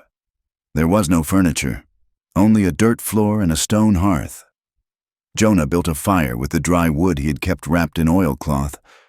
The heat was meager, battling the drafts that whistled through the chinking. "We have to share the heat," Jonah said. He was spreading the blankets on the floor near the hearth. Lark stood by the door, hugging herself. She looked at the makeshift bed, then at Jonah. The intimacy of it, the forced proximity, was terrifying. But the cold was a physical pain, gnawing at her bones. "All right," she whispered. They lay down fully clothed, Jonah on the outside nearest the door, Lark against the wall. He draped his heavy sheepskin coat over both of them. For an hour, they lay in silence, listening to the wind and the breathing of the men outside. But the cold was insidious. Jonah could feel Lark shivering, her body curled into a tight ball, not touching him. "Lark," Jonah whispered into the dark, "you are freezing." "I am fine," she lied, her teeth chattering. "You are not," Jonah said. "Come here." He didn't grab her. He lay on his back and opened his arm, creating a space against his side. She hesitated. She was fighting a war inside herself, the instinct to survive against the instinct to flee. Slowly, inch by inch, she uncurled. She scooted backward until her back pressed against his side. Jonah lowered his arm, resting it heavily over her waist. It was a claim, but it was also a shield. He felt her stiffen, waiting for the hand to roam, for the demand to follow. When he simply held her, motionless, she let out a long, ragged breath. "Is this all right?" Jonah asked. "Yes," she whispered. He pulled her closer, tucking her head under his chin. The warmth generated between them was sudden and intense. It was more than body heat. It was the friction of two lonely lives finally touching. In the dark, the constraints of their world fell away. There was no sheriff, no cattle baron, no judge. There was only the smell of wood smoke, old wool, and each other. "Jonah," Lark said softly. Her hand moved, gripping the sleeve of his shirt as if it were a lifeline. "Yes, do you think a person can ever be clean again?" Jonah tightened his hold on her. "Clean? Lark, you are not dirty. Dirt washes off. What they did to you, that is not dirt. That is a wound. It feels like dirt," she confessed. "It feels like I carry it under my skin." Jonah shifted, turning on his side so he was facing her back. He pressed his forehead against her shoulder blade. "If you are dirty, then I am filthy," Jonah said. "I have killed men. I have hated. I have turned my back on people who needed help because I was too busy mourning my own loss. We are all covered in dust. Lark, the only thing that matters is what we do when we stand up." She turned in his arms then, shifting until she was facing him. The firelight was dying, casting a dull red glow on her face. Her eyes were searching his, looking for the lie, looking for the pity. She found neither. She found a hunger that mirrored her own. Jonah lifted his hand. He moved slowly, giving her time to pull away. He traced the line of her jaw with his thumb, his skin rough against her softness. "Can I kiss you?" he asked. The question hung in the air, radical in its respect. Lark looked at his mouth. She felt a surge of panic, followed immediately by a wave of wanting so strong it made her dizzy. She didn't want to be taken. She wanted to give. Yes, she breathed. He leaned in. It wasn't a tentative peck. When his mouth touched hers, it was with the weight of months of silence. He kissed her with a desperate, suppressed intensity, tasting of coffee and grief. Lark froze for a second, her body bracing for the violence it knew. But there was no violence. There was only Jonah's hand cradling her head, keeping her safe in the heat of his mouth. She made a sound, a small, broken whimper, and kissed him back. She opened to him, her hands tangling in his hair, pulling him closer. It was a collision of needs. It was hunger and grief tangled together until they couldn't be separated. When they finally broke apart, gasping for air, Lark buried her face in his neck. Jonah felt wetness against his skin. She was crying. "Did I hurt you?" Jonah asked, pulling back instantly, panic in his voice. "No," Lark sobbed. "No, it felt good. And that scares me." She looked at him, her eyes shining with tears. "If it feels good, does that mean I am what they say I am? Does it mean I am wicked?" Jonah gripped her shoulders. "No, it means you are alive. It means they didn't kill the part of you that knows how to love. That is not wicked. Lark, that is a miracle." He wiped the tears from her cheeks with his thumbs. "I want you." "Lark," Jonah said. He said it plainly, without shame. "I want you in my bed. I want you in my life. But I can wait. I can wait until the fear is gone. I can wait 10 years if that is what it takes. But I won't lie to you and say I don't feel it." Lark looked at him, at the honesty etched into his face. "I hate my body sometimes," she whispered, confessing the darkest thing she carried. "I hate it for surviving. I hate it for responding. Sometimes I wanted to just stop, to go to sleep and not wake up. But my body kept breathing. It kept healing. I felt like a traitor to my own soul." Jonah pulled her against him, holding her so tight it crushed the breath from her lungs. "Survival isn't sin," he murmured into her hair. "Staying alive is the hardest work there is.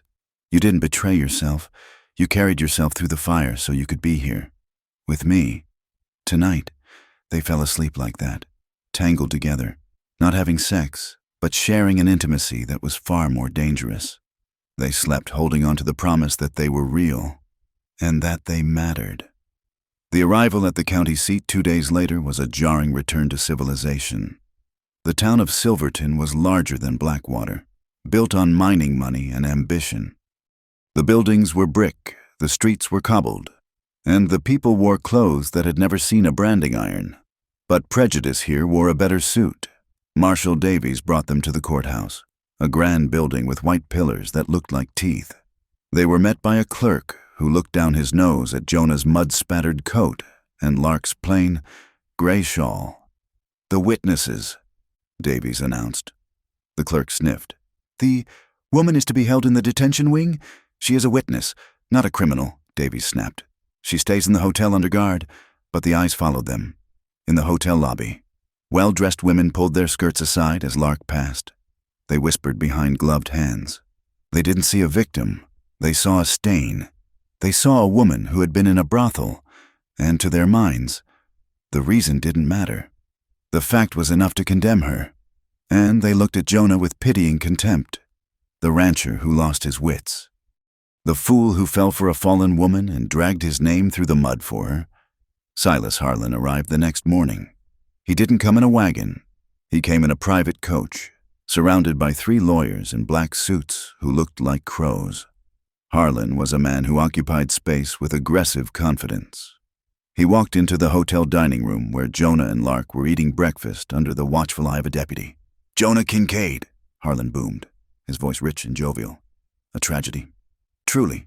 To see a good man ruined by appetites." Jonah stood up, his chair scraping loudly on the floor. Lark grabbed his wrist, her fingers digging in. "You are a long way from your bought and paid for sheriff." "Harlan," Jonah said. Harlan smiled, showing gold teeth. "The law is the law, Jonah, and the law says you kidnapped this poor, mentally disturbed woman to cover your theft of my cattle. We are just here to help her, to get her the care she needs in a proper asylum." Lark went pale. An asylum. That was their new angle. Not prison, but a madhouse. A place where she could be silenced forever under the guise of medicine. "I am not mad," Lark said. Her voice was shaking, but she spoke. Harlan didn't even look at her. He looked only at Jonah. "See? Delusional. A sad case." He walked away, his lawyers trailing him, leaving a scent of expensive tobacco and impending doom. The hearing was set for the following day. That afternoon, Jonah and Lark were summoned to the marshal's office to review the ledger. The walk was only 3 blocks, but in Silverton, 3 blocks was a gauntlet. Rudd hadn't given up. He just hadn't shown his face. They were passing a narrow alleyway between the bank and the assay office when the first shot cracked. It didn't sound like a gun. It sounded like a whip crack in the cold air. A puff of brick dust exploded from the wall, inches from Lark's head. "Down!" Jonah screamed. He didn't think. He moved. He threw his body over Lark, driving her into the dirt of the street. A second shot rang out. Jonah jerked. A grunt of pain was punched out of him. The street erupted into chaos. Horses screamed and reared. Pedestrians scattered like quail. Marshal Davies and his deputies drew their weapons, firing blindly into the alley where the smoke had appeared. "Get them inside," Davies roared. They scrambled into the bank lobby, crawling on hands and knees. "Jonah!" Lark gasped. Jonah was sitting against the teller's counter, clutching his left arm. Blood was welling up between his fingers, dark and fast. The bullet had grazed the bicep, tearing a deep furrow through the muscle. "I am fine," Jonah gritted out, his face gray. "Just a scratch." "It is not a scratch," Lark cried. For the first time since he found her in the snow, the roles reversed. Jonah was the one sliding down the wall, his strength failing. Lark was the one who had to act. She didn't freeze. The sight of his blood didn't paralyze her, it galvanized her. She ripped the hem of her petticoat, the sound of tearing fabric loud in the hushed bank. "Move your hand," she ordered. Jonah looked at her. Her face was fierce, her eyes dry and focused. He moved his hand. Lark pressed the cloth into the wound. Jonah hissed in pain, his head falling back. "Hold still," she whispered. It was a prayer and a command. "Hold still. Jonah, I have got you." Her hands, which had trembled for weeks over a cup of tea, were steady now. She bound the wound tight, using the leverage of her own body to apply pressure. She wiped the sweat from his forehead with her sleeve. "You saved me," she said, her voice trembling now that the work was done. "You stepped in front of it. I would do it again," Jonah whispered, closing his eyes. Back in the hotel room, with the doctor summoned by the marshal tending to the stitches, the reality of their situation set in. They weren't just fighting for reputation, they were fighting for survival. The next morning, the preliminary hearing began. The courtroom was packed. The air smelled of wet wool and unwashed bodies. Judge Thaddeus Moore sat on the bench, a man with a face like a hatchet and little patience for drama. Harlan's lawyer, a man named Sterling, began by painting Lark as a hysteric, a woman of loose morals who had seduced a lonely rancher and led him into a life of crime. "She claims she was held against her will," Sterling said, pacing before the bench. "Yet she had ample opportunity to leave. She claims abuse, yet she has no witnesses but a disgruntled rancher who is himself accused of theft. This is a fantasy, Your Honor, a fantasy conjured by a woman desperate to avoid the consequences of her vagrancy. Lark sat in the witness chair. She felt small. She felt the eyes of the room on her skin like insects. Judge Moore looked at her over his spectacles. Miss Doyle, did you or did you not work in the establishment known as the Gilded Lily? I was forced to work there, Lark said quietly. Forced? The judge raised an eyebrow. Did they chain you to the bed? Laughter rippled through the courtroom. It was a cruel, casual sound. Lark looked at the judge. She looked at Harlan, smirking in the front row. She looked at Jonah, sitting at the defense table with his arm in a sling, his face pale, but his eyes locked on hers. She found something in his gaze. She found the reflection of the woman he saw. No, Lark said. Her voice was louder this time. They didn't chain me to the bed. They chained me to a debt I could never pay. They burned my ankles so I would know I was property. She stood up. The room went quiet. You ask if I am a loose woman, Lark said, her voice ringing off the rafters. I am a woman who survived hell. And you, sir, she pointed at the lawyer, you are trying to send me back there because it is easier than believing a wealthy man is a monster. Sit down, the judge barked. I will not sit down, Lark shouted. She was trembling, but it was the trembling of a bowstring drawn tight. I have apologized for breathing for 6 months. I have apologized for bleeding when they hit me. I will not apologize for speaking the truth in a house of law. Jonah watched her, and his heart swelled until it hurt. She was magnificent. She was terrified, but she was standing. The hearing ended in a stalemate. The judge, annoyed by the outburst but shaken by the specificity of her accusation, ordered a full trial to commence in 3 days. That night, in the hotel room, the mood was heavy. Marshal Davies paced the floor. You made a splash, Miss Doyle, Davies said, but a splash isn't a verdict. The jury will be men who do business with Harlan, men who drink with Rudd. Trials don't guarantee justice. Sometimes they just create a public stage to destroy a woman. He stopped and looked at them.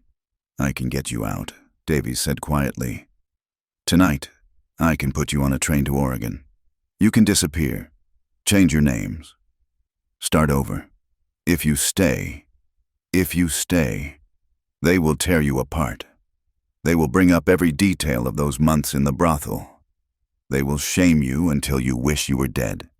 Jonah looked at Lark. He saw the fatigue in her face. He saw the fear that never really left. Oregon. Jonah said, it sounds safe. There is rain there, green grass. He wanted it. He wanted to take her and run, to hide her in a cabin where no one knew her name, to be safe. Lark walked to the window. She looked out at the dark street where the assassin had waited. If we run, she said softly, does Rudd stay sheriff? Davies sighed. Likely. Without your testimony, the ledger is just numbers. We need the witness to tie the payments to the coercion. And the girls? Lark asked. The ones in the cellar? They stay, Davies admitted. Lark turned around. She looked at Jonah. She looked at his bandaged arm. I want to go, she said. I want to run so bad my legs ache with it. She walked over to Jonah and took his good hand. But if we run, Lark said, we leave the door open for them to eat the next girl. And the next. Jonah squeezed her hand. It is the harder road. Lark, it might break us. It might, she agreed. But I refuse to vanish again. I spent a year being a ghost. I want to be real, even if it hurts. Jonah nodded. He lifted her hand and kissed the knuckles.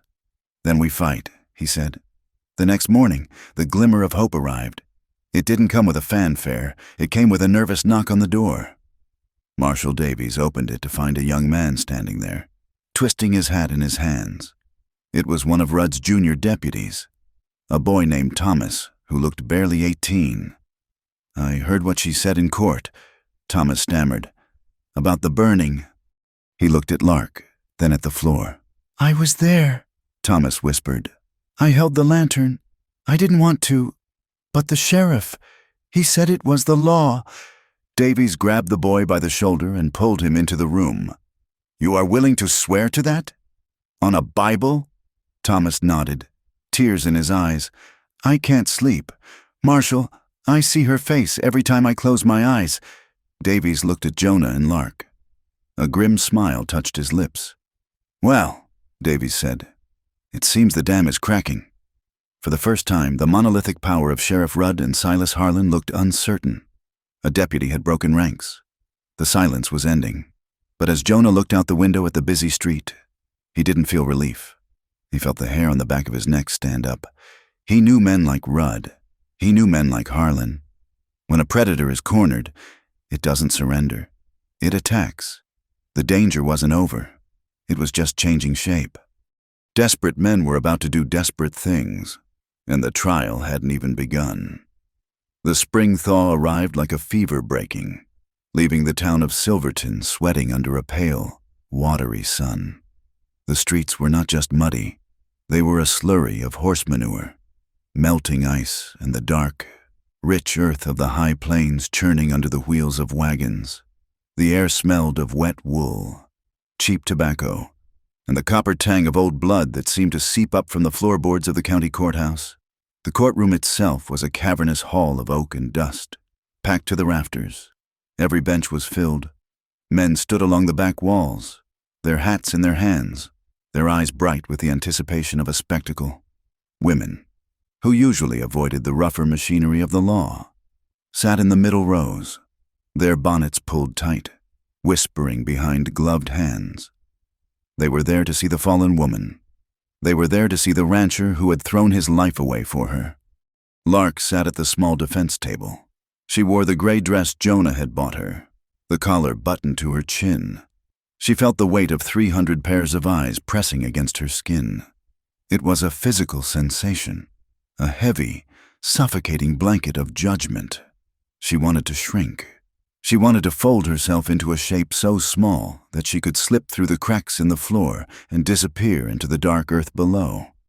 But then she felt a boot nudge the leg of her chair. She didn't turn around, but she knew who it was. Jonah was sitting directly behind her, just outside the bar. He was not touching her with his hands. The bailiff had forbidden it, but his presence was a wall of heat at her back. He was silent, steady, a fixed point in a spinning world. His proximity told her, "I am here. You are real." It was not a romantic intimacy. It was the intimacy of two soldiers sharing a foxhole while the shelling started. Lark forced her shoulders back. She lifted her chin. She would not give them her collapse. The trial began with the tedious scratching of the stenographer's pen and the booming voice of the prosecutor, a man named Garrett, who seemed determined to do his job despite the political pressure. But the real theater began when Silas Harlan's lawyer, Sterling, stood up to cross-examine Lark. Sterling was a man who used words like bludgeons. He paced in front of the witness box, smiling a smile that didn't reach his eyes. "Miss Doyle," Sterling began, his voice smooth as oil, "you claim you were held against your will, yet we have statements here saying you accepted meals, you accepted clothing, you accepted a room, I accepted survival." Lark said. Her voice was thin, but it carried survival. Sterling scoffed. "Or was it simply that the trade suited you until the work became too hard?" "Objection!" Garrett shouted. "Sustained," Judge Moore muttered, though he looked bored. "Watch your tone, Mr. Sterling." Sterling pivoted. "Let us talk about your character, Miss Doyle. You arrived in town with no money. You were arrested for vagrancy. You have no husband, no family, and now you are living in the home of a widower, alone, miles from civilization." He leaned on the railing, bringing his face close to hers. "Are we to believe that your relationship with Mr. Kincaid is purely charitable? Or is it possible that you are a woman of natural temptations, who found a new patron when the old one tired of her?" The words hit Lark like slaps. Liar, thief, temptress. They were the names men had always given her to justify their own sins. The courtroom buzzed. A woman in the second row laughed, a sharp, cruel sound. Lark looked at the judge. He was cleaning his spectacles. He was letting it happen because, in this territory, prejudice was the default law. A woman without a man was a problem. A woman with the wrong man was a scandal. Lark gripped the arms of the chair until her knuckles turned white. "I am not a temptress," she said, her voice trembling with suppressed rage. I am a woman who was branded with a hot iron because I refused a man. Sterling waved his hand dismissively. A burn you likely inflicted yourself to garner sympathy. No more questions. Lark stepped down, her legs shaking. As she passed Jonah, his hand twitched on his knee, a restrained impulse to reach out. She caught his eye. His gaze was dark, furious, and fiercely proud. Next witness, the bailiff called. Jonah Kincaid. Jonah stood up. He walked to the stand with the heavy, rolling gait of a man who spent his life in the saddle. His left arm was still in a sling from the bullet wound, a stark reminder of the violence that had brought them here. He sat down, the wood creaking under his weight. Garrett, the prosecutor, walked him through the timeline. The discovery in the snow, the injuries, the threats from the sheriff. But it was Sterling's turn again, and he rose with the eagerness of a wolf sighting a limping calf. Mr. Kincaid, Sterling said, you admitted to lying to Deputy Vance when he searched your home. Is that correct? It is, Jonah said. His voice was a low rumble, filling the room. So you are a liar, Sterling said. I lied to save a life, Jonah said. You lied to the law, Sterling corrected. And you are harboring a fugitive. Tell me, Mr. Kincaid, why should this jury believe a single word you say? You are a lonely man. You are clearly infatuated with this woman. You would say anything, do anything, to keep her in your bed. The insinuation hung in the air, thick and ugly. The townspeople leaned forward. This was the narrative they understood. The weak man.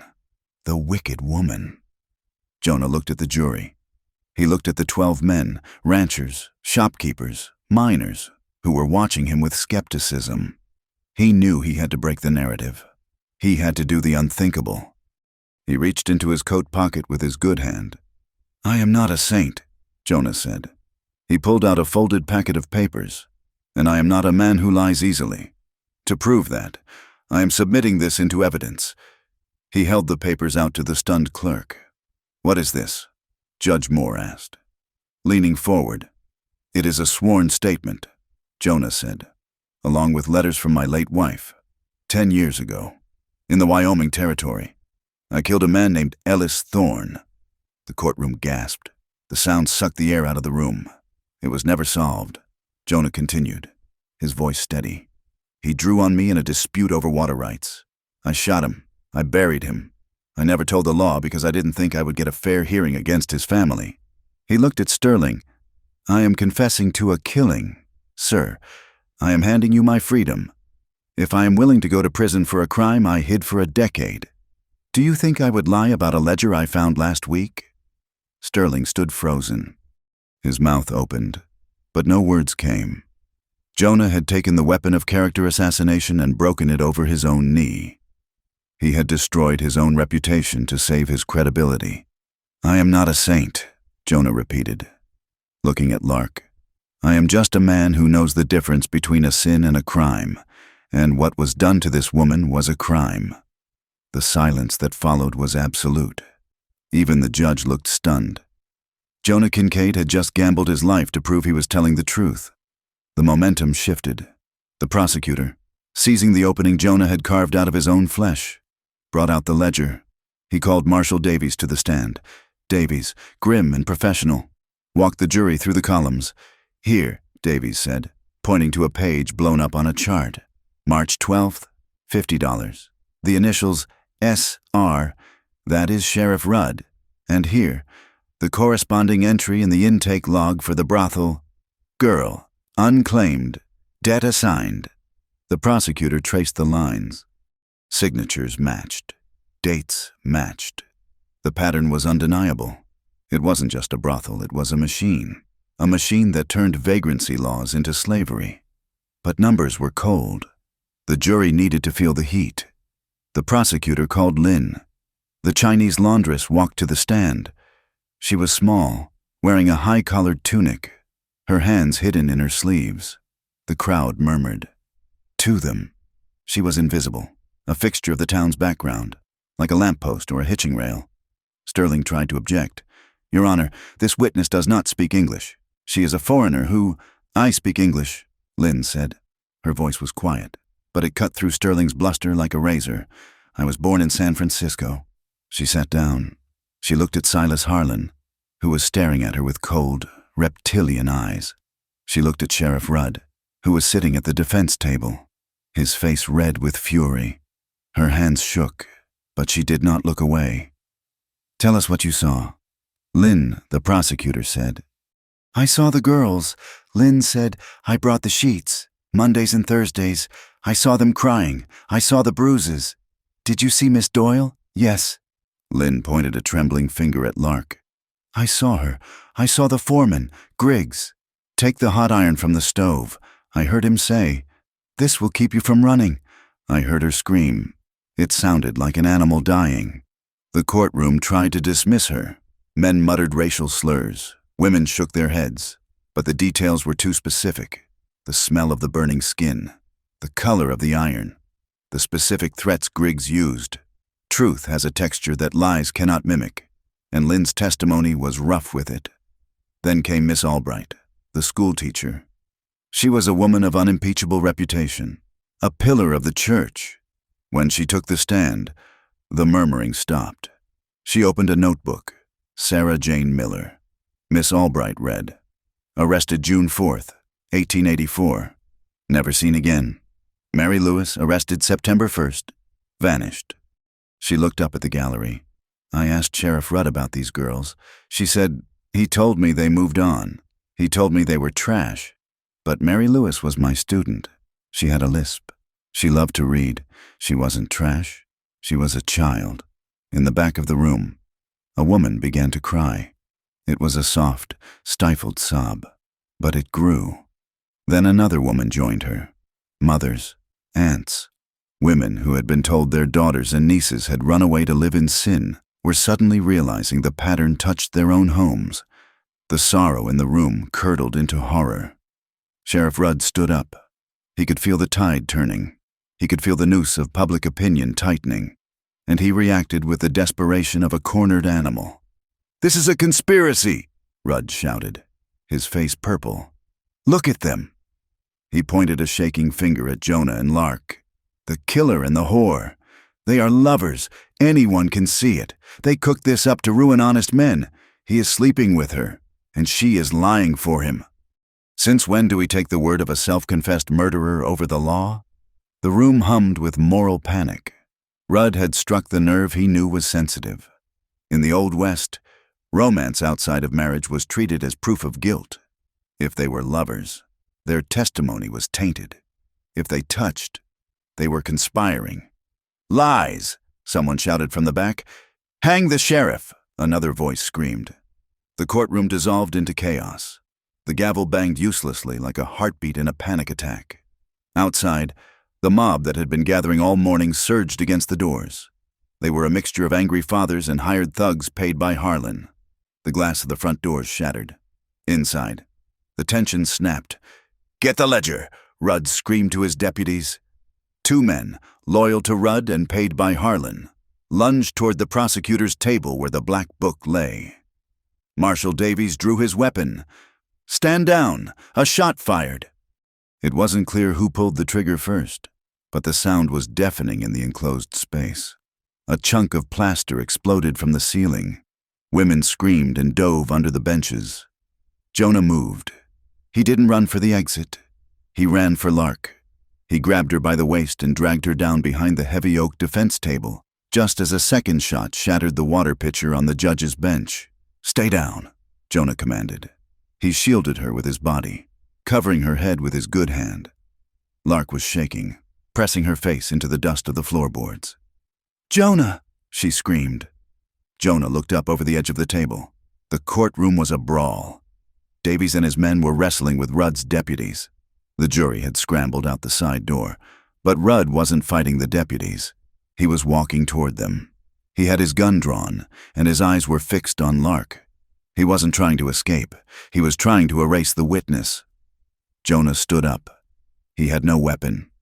His gun had been taken at the door. He had only his body and the sheer, immovable force of his will. He stepped out from behind the table, placing himself directly in Rudd's path. "Move! Kincaid!" Rudd snarled. He raised the Colt .45. She dies today. Jonah didn't flinch. He didn't posture. He didn't raise his hands. He just looked at the man who had terrorized a county for a decade. "You don't get to own her," Jonah said. His voice wasn't loud, but it cut through the noise of the brawl. It was a statement of fact, as solid as the mountains. "You can kill me," Jonah said, taking a step forward, "but you will never own a piece of her again." Rudd's hand shook. The breath rasped in his throat. He stared at Jonah, at the man who was willing to die for a woman the town called trash. For a second, the sheriff looked small. He looked like what he was, a bully stripped of his badge's power. "Drop it, Rudd." Marshal Davies was there. The barrel of his peacemaker pressed against Rudd's temple. Rudd froze. He looked at Jonah, then at Lark, who had risen to her knees behind the table. He spat on the floor. "It doesn't matter," Rudd hissed. "The town knows. They will never let her live clean. Kincaid, she is marked. It is a curse." Davies slammed the pistol against Rudd's head, sending the sheriff crumpled to the floor. "Cuff him!" Davies roared. Across the room, near the side exit, Silas Harlan was trying to slip away. He had abandoned his lawyers, abandoned his dignity. He was clawing at the door handle. Two of the marshal's deputies grabbed him. Harlan kicked and screamed, offering bribes, threatening ruin. "I am Silas Harlan. I own this town. Not anymore," one of the deputies grunted, dragging him back. But as they hauled him away, Jonah saw a man in the front row, a merchant, slip a card into Harlan's pocket. A lawyer nodded to him. The money was still working, even in chains. Harlan's power didn't die easily. The chaos settled into a heavy, smoking silence. The mob outside, hearing the shots, had pulled back, unsure if they wanted justice or just blood. Lark stood up. She brushed the dust from her dress. She looked at Rudd, bleeding on the floor. She didn't look triumphant. She looked tired. The verdict came 3 days later, after a new jury was impaneled and the atmosphere was locked down by federal troops. It was justice. But it was the justice of the West, partial, jagged, and bought at a discount. Sheriff Rudd was convicted of corruption, false imprisonment, and assault. He was sentenced to 20 years in the territorial prison. Silas Harlan was convicted of trafficking and forced labor. But the charges of rape were dropped. The judge ruled there was insufficient evidence given the nature of his business. He was fined $10,000 and sentenced to 5 years. 5 years for a lifetime of stolen girls. Jonah stood in the back of the courtroom as the gavel fell. He felt the bitterness of it in his throat.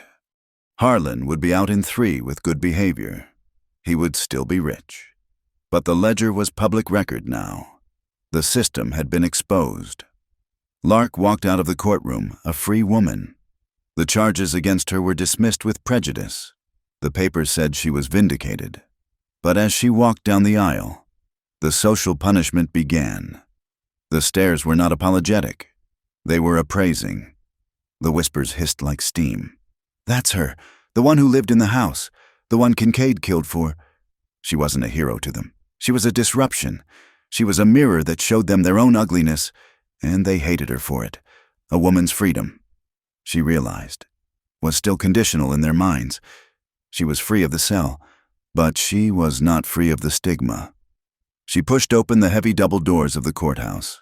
The sunlight hit her like a physical blow. It was blindingly bright, reflecting off the melting snow and the puddles of mud. The air was cold and clean. Jonah was waiting for her at the bottom of the steps. He had his hat in his hand. His arm was still in the sling, and he looked older than he had when the winter began. He didn't smile. He just nodded. "It is done," he asked. "It is done," Lark said. She looked at the town.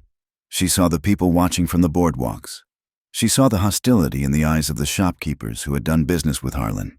"We can't stay here tonight," Jonah said. "There are men angry about the verdict. Harlan's friends." Lark looked at him. They had won, but the victory felt fragile. They were standing on the precipice of a new danger. Retaliation would come. Fences would be cut. Barns would burn. But she was standing in the sun. She took a deep breath. filling her lungs with air that didn't smell of whiskey or fear. "Let's go home," she said. Jonah put his hat on. He offered her his good arm. Lark took it. She didn't grip it for safety this time. She held it for partnership. They walked down the steps together. Two scarred people moving through a hostile world, alive, but not yet safe. The sunlight felt almost unreal, too bright for the darkness they had just left. But they walked into it anyway. The return to the high plains was a ride through a world that couldn't decide if it was dying or being born. The road from the county seat was a ribbon of drying mud, flanked by hills that were finally turning the electric green of early spring. But the beauty was scarred. Interspersed with the new grass were black, jagged patches where range fires had burned during the dry weeks of the trial. Green shoots pushed up through the char, a stubborn refusal to yield that mirrored the two people riding in the wagon. Jonah drove the team, his left arm still stiff in its sling, his eyes scanning the horizon not with the peace of a man coming home, but with the vigilance of a sentry. Lark sat beside him.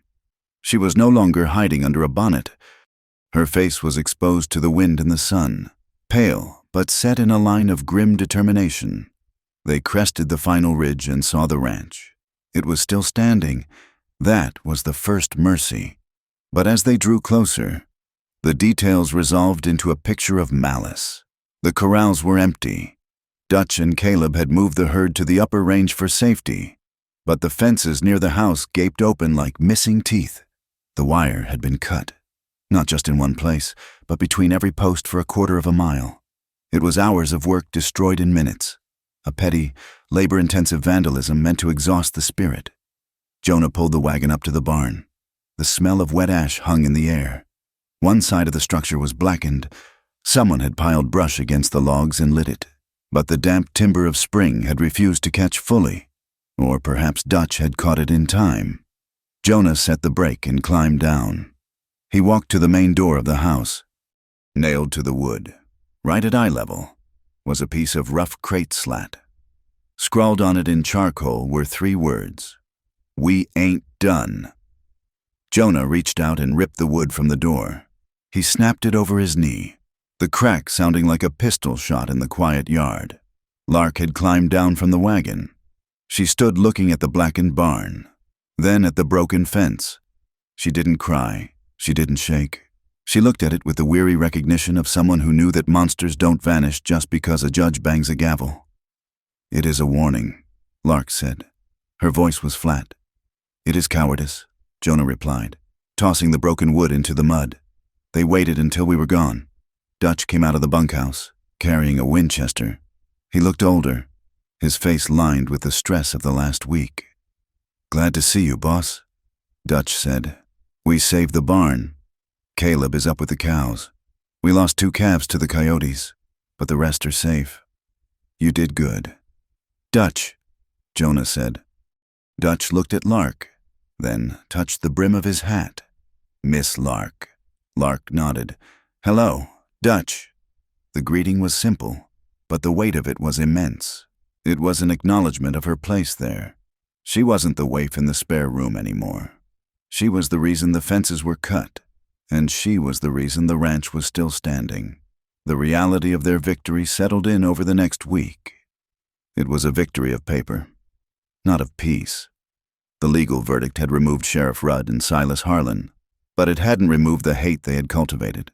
Prejudice in the West was not a weed you could pull out once. It was a root system that went deep into the bedrock. Jonah spent his days riding the perimeter, repairing the wire with one good hand and a lot of grit. His finances were bleeding out. The trial, the lawyer he had eventually hired to file the paperwork, the travel, the lost stock. It had drained the reserves he had built up over 10 years. One evening, sat at the kitchen table.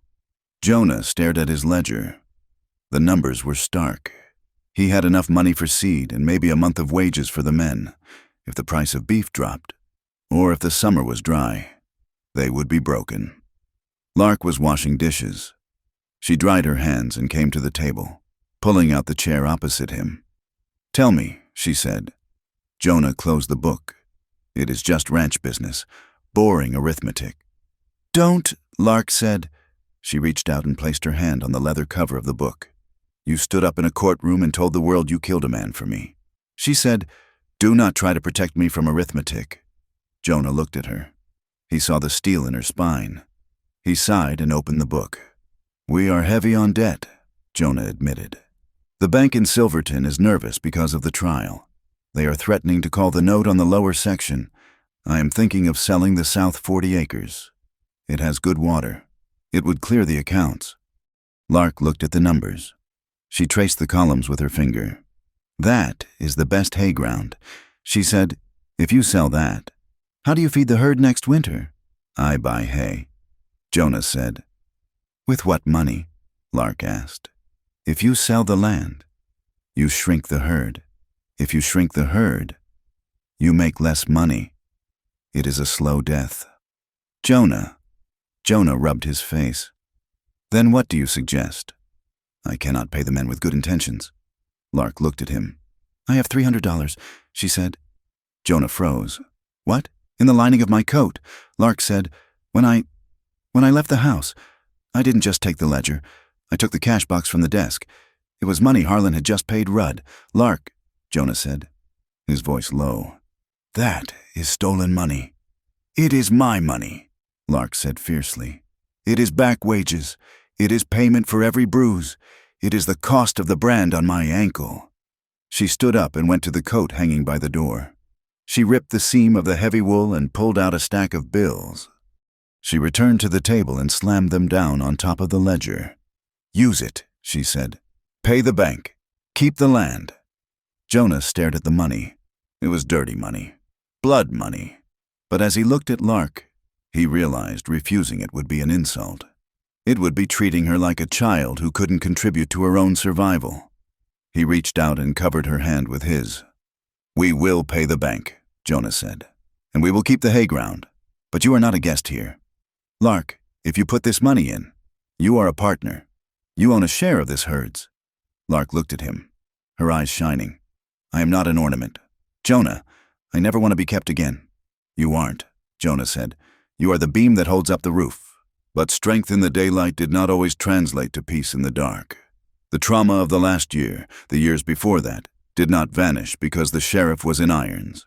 It lived in Lark's body, a coiled spring waiting to snap. There were days when she was fine, laughing at Dutch's terrible coffee, working in the garden until her hands were brown with earth. And then there were the moments when the shadow fell. One afternoon, Jonah dropped a hammer on the porch. The loud, sharp crack echoed like a gunshot. Inside the kitchen, Lark didn't jump. She dropped to the floor.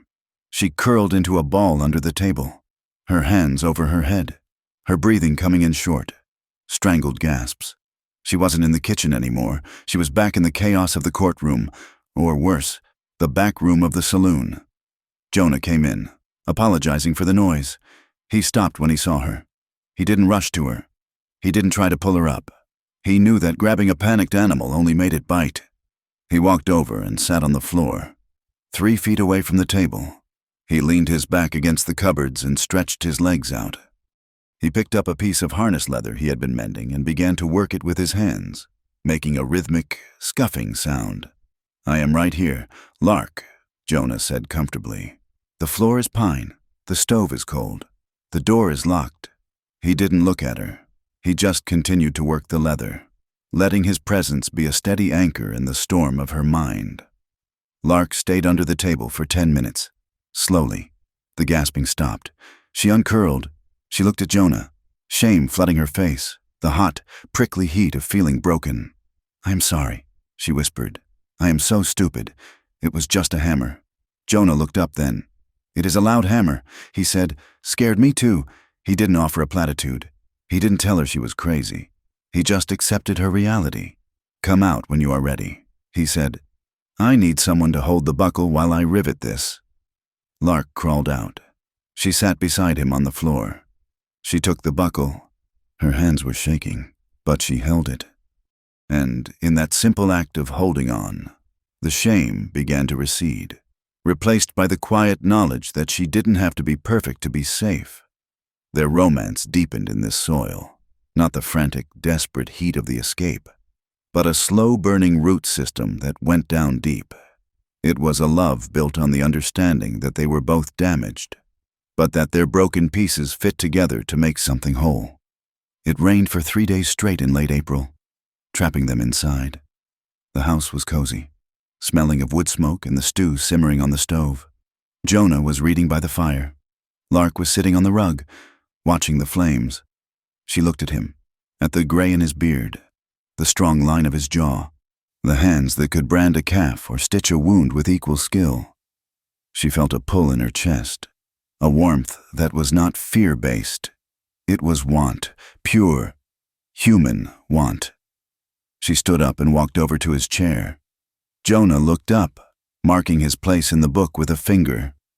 "Lark?" She didn't speak. She took the book from his hand and set it on the table. She sat on his lap. Jonah went still.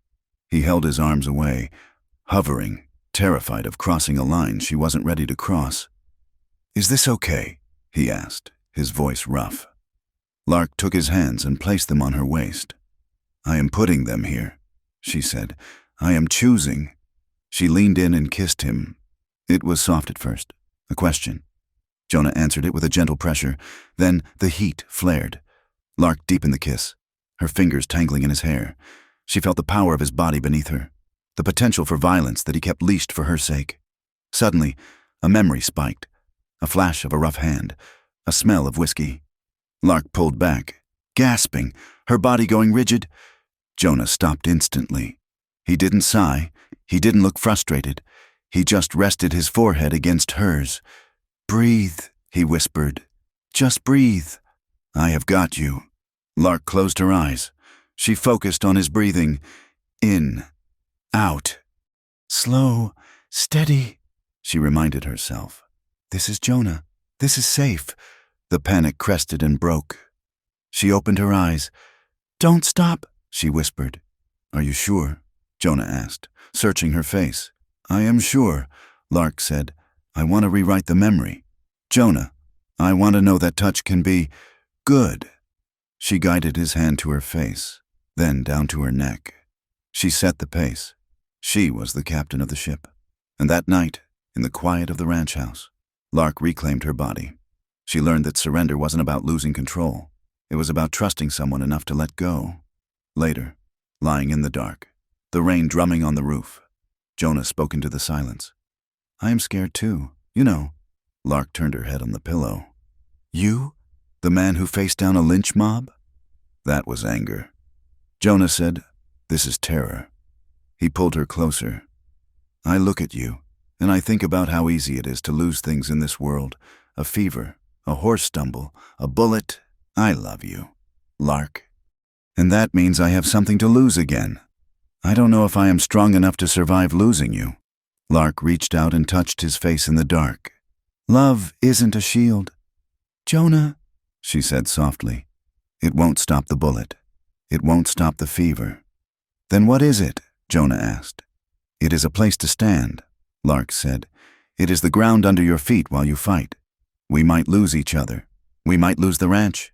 But right now, we are here, and we are not alone. That has to be enough." Jonah kissed her palm. "It is enough," he said. May brought wildflowers and the necessity of a trip to town. The supplies were gone. They couldn't avoid it forever. They rode into Blackwater on a Tuesday. They didn't sneak in the back way. Jonah drove the wagon down Main Street, and Lark sat beside him, her head high. The town was unchanged, yet entirely different. The saloon was still there, but the back rooms were shuttered. Boarded up by order of the marshal, the mercantile was open. They walked into the store. The conversation died. The silence was heavy, filled with the echo of the trial. The clerk, a man who had once refused to look Lark in the eye, cleared his throat. "Mr. Kincaid? Miss Doyle? What can I get you?" It was civil. It was cold, but it was civil. As they were loading the sacks of flour, the preacher's wife, Mrs. Gable, walked by. She saw Lark and stiffened. She pulled her skirts tight and crossed the muddy street to avoid passing them. The judgment was still there, A slow rot that would take a generation to clear. But then Miss Albright, the school teacher, came out of the post office.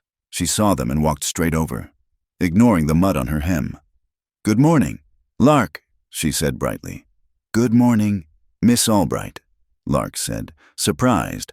"I have a book for you. The teacher said, Jane Eyre. I thought you might like it. It is about a woman with a strong spirit." She handed the book to Lark. It was a public gesture, a seal of approval from one of the town's moral pillars. "Thank you," Lark said, her throat tight. As they were leaving, the Chinese laundress, Lynn, ran up to the wagon. She didn't speak, but she handed Lark a bundle wrapped in brown paper. Inside was a bolt of blue silk, the color of a summer sky. "For a new dress," Lynn said quietly. "Not gray, blue, for the singing bird." Lark clutched the silk. The tears she had held back in the courtroom threatened to spill. It wasn't forgiveness from the town. She didn't need their forgiveness, but it was community. It was the small, green shoots of change pushing through the char. But the West was not tamed yet. 2 weeks later, Jonah was miles away on the North Ridge, checking the herd. Lark was alone at the house, working in the vegetable garden. She was weeding the rows of early peas, the sun warm on her back. She didn't hear the horse. She only heard the boot on the soil behind her. She stood up and turned. Standing there was a man she recognized. It wasn't a deputy. It was one of the hired guns who had worked for Harlan, a man named Silas. He had escaped the marshal's net. He looked ragged, his eyes red-rimmed with whiskey and hate. He held a knife, a long Bowie blade that glinted in the sun. "Mister, Harlan sends his regards." The man rasped. "He says you owe him 5 years." Lark froze. It was the instinctual freeze of the prey. Her mind went white. The garden, the sun, the peas, it all dissolved into the point of that knife. The man stepped closer, grinning. "Not so loud now, are you? No judge here, no cowboy to hide behind." He lunged. The movement broke the spell. Lark didn't scream. She didn't faint. She threw herself backward, tripping over a mound of earth. The knife slashed the air where her throat had been. She scrambled on her hands and knees, dirt flying. She wasn't a hero in a dime novel. She was a terrified woman fighting for air. She reached the tool shed door, but he was too fast. He grabbed her braid and yanked her back. Lark cried out, her head snapping back. "Got you," he hissed. Lark's hand flailed, searching the ground. Her fingers closed around the handle of the garden hoe she had dropped. She didn't think about mercy. She didn't think about justice. She swung the hoe with every ounce of strength she possessed. The heavy iron blade struck the man in the shin. Bone cracked. He howled and let go of her hair. Lark rolled away, scrambling to her feet. She didn't run to the house. She ran to the open space of the yard where she could move. The man limped after her, cursing, the knife still in his hand. "You little witch, I will cut you open." Lark backed up, holding the hoe like a staff. She was shaking, her breath coming in sobs, but she kept the weapon between them. "Stay back," she screamed. He laughed, a wet, ugly sound, and charged. A rifle shot cracked the air. The man spun around, clutching his shoulder, the knife flying from his hand. He fell into the dust, writhing. Jonah rode into the yard, Miller's hooves tearing up the ground. He didn't wait for the horse to stop. He vaulted from the saddle, the rifle still smoking in his hand. He reached the man in 2 strides. He kicked the knife away. He put the barrel of the rifle against the man's forehead. Jonah's face was a mask of cold, white fury. His finger tightened on the trigger. He wanted to end it. He wanted to wipe the threat from the earth. "Jonah? No!" Lark's voice cut through the red haze. Jonah looked up. Lark was standing there, covered in garden dirt, her chest heaving. "Don't kill him," she said. "Not like this. We are not them." Jonah looked at the man, then at Lark. He slowly lowered the rifle. He stepped back, breathing hard. He tied the man's hands and threw him over his horse. "I am taking him to the marshal," Jonah said. Lark nodded. She dropped the hoe. Her legs gave out, and she sat down hard in the dirt. Jonah went to her then, pulling her into his arms, rocking her while the adrenaline shook out of her body. It wasn't a glorious victory. It was ugly. It was violent. But she had survived. That night, after the man was handed over to the law, Jonah and Lark sat on the porch. The sun was setting, painting the plains in shades of violet and gold. "We can't just be ranchers," Jonah said. Lark looked at him. "What do you mean?" "This place," Jonah said, gesturing to the valley. "It is safe now, but there are other girls. Lynn told me about a cousin in Denver, another debt contract. We can bring her here," Lark said instantly. Jonah nodded. "We need hands for the harvest. We can offer work, real work, with wages, a place to heal." They decided then, the Kincaid Ranch would become a sanctuary, not a charity, but a fortress, a place where the rules of the West, that strong men take what they want, did not apply. The closing arc of their story was quiet. A month later, Lark sat at the kitchen table with a piece of paper and a pen. She wrote a letter to the bank, authorizing the payment for the hay ground. At the bottom, she signed her name. She didn't write Lark. She wrote Clara Doyle. Her hand didn't shake. The name looked strong on the paper. It was the name she was born with, the name she had lost, and the name she had found again. Outside, Jonah was repairing the last section of the fence. He stretched the wire tight, the metal singing in the wind. He hammered the staple home. It was solid. It would hold. He walked back to the house. Lark met him on the porch. She was holding a small sapling, a cottonwood. "For the yard?" she said. "It needs shade." Jonah took the shovel. They dug the hole together. The ground was hard, but they broke through it. They planted the tree, packing the earth down around the roots. They stood back and looked at it. It was a fragile thing against the vastness of the plains. A drought might come. A storm might snap it, but it might grow. Jonah put his arm around Lark's waist. She leaned into him, her head on his shoulder. The wind blew across the grass, wild and free. The future was not written. The cattle prices might fall. The winter might be hard. But as the sun dipped below the horizon, casting long shadows across the land they had fought for, Jonah and Lark stood together. They had chosen each other, not as a scandal, not as a necessity, but as a life. "Ready?" Jonah asked. "Ready," Clara said.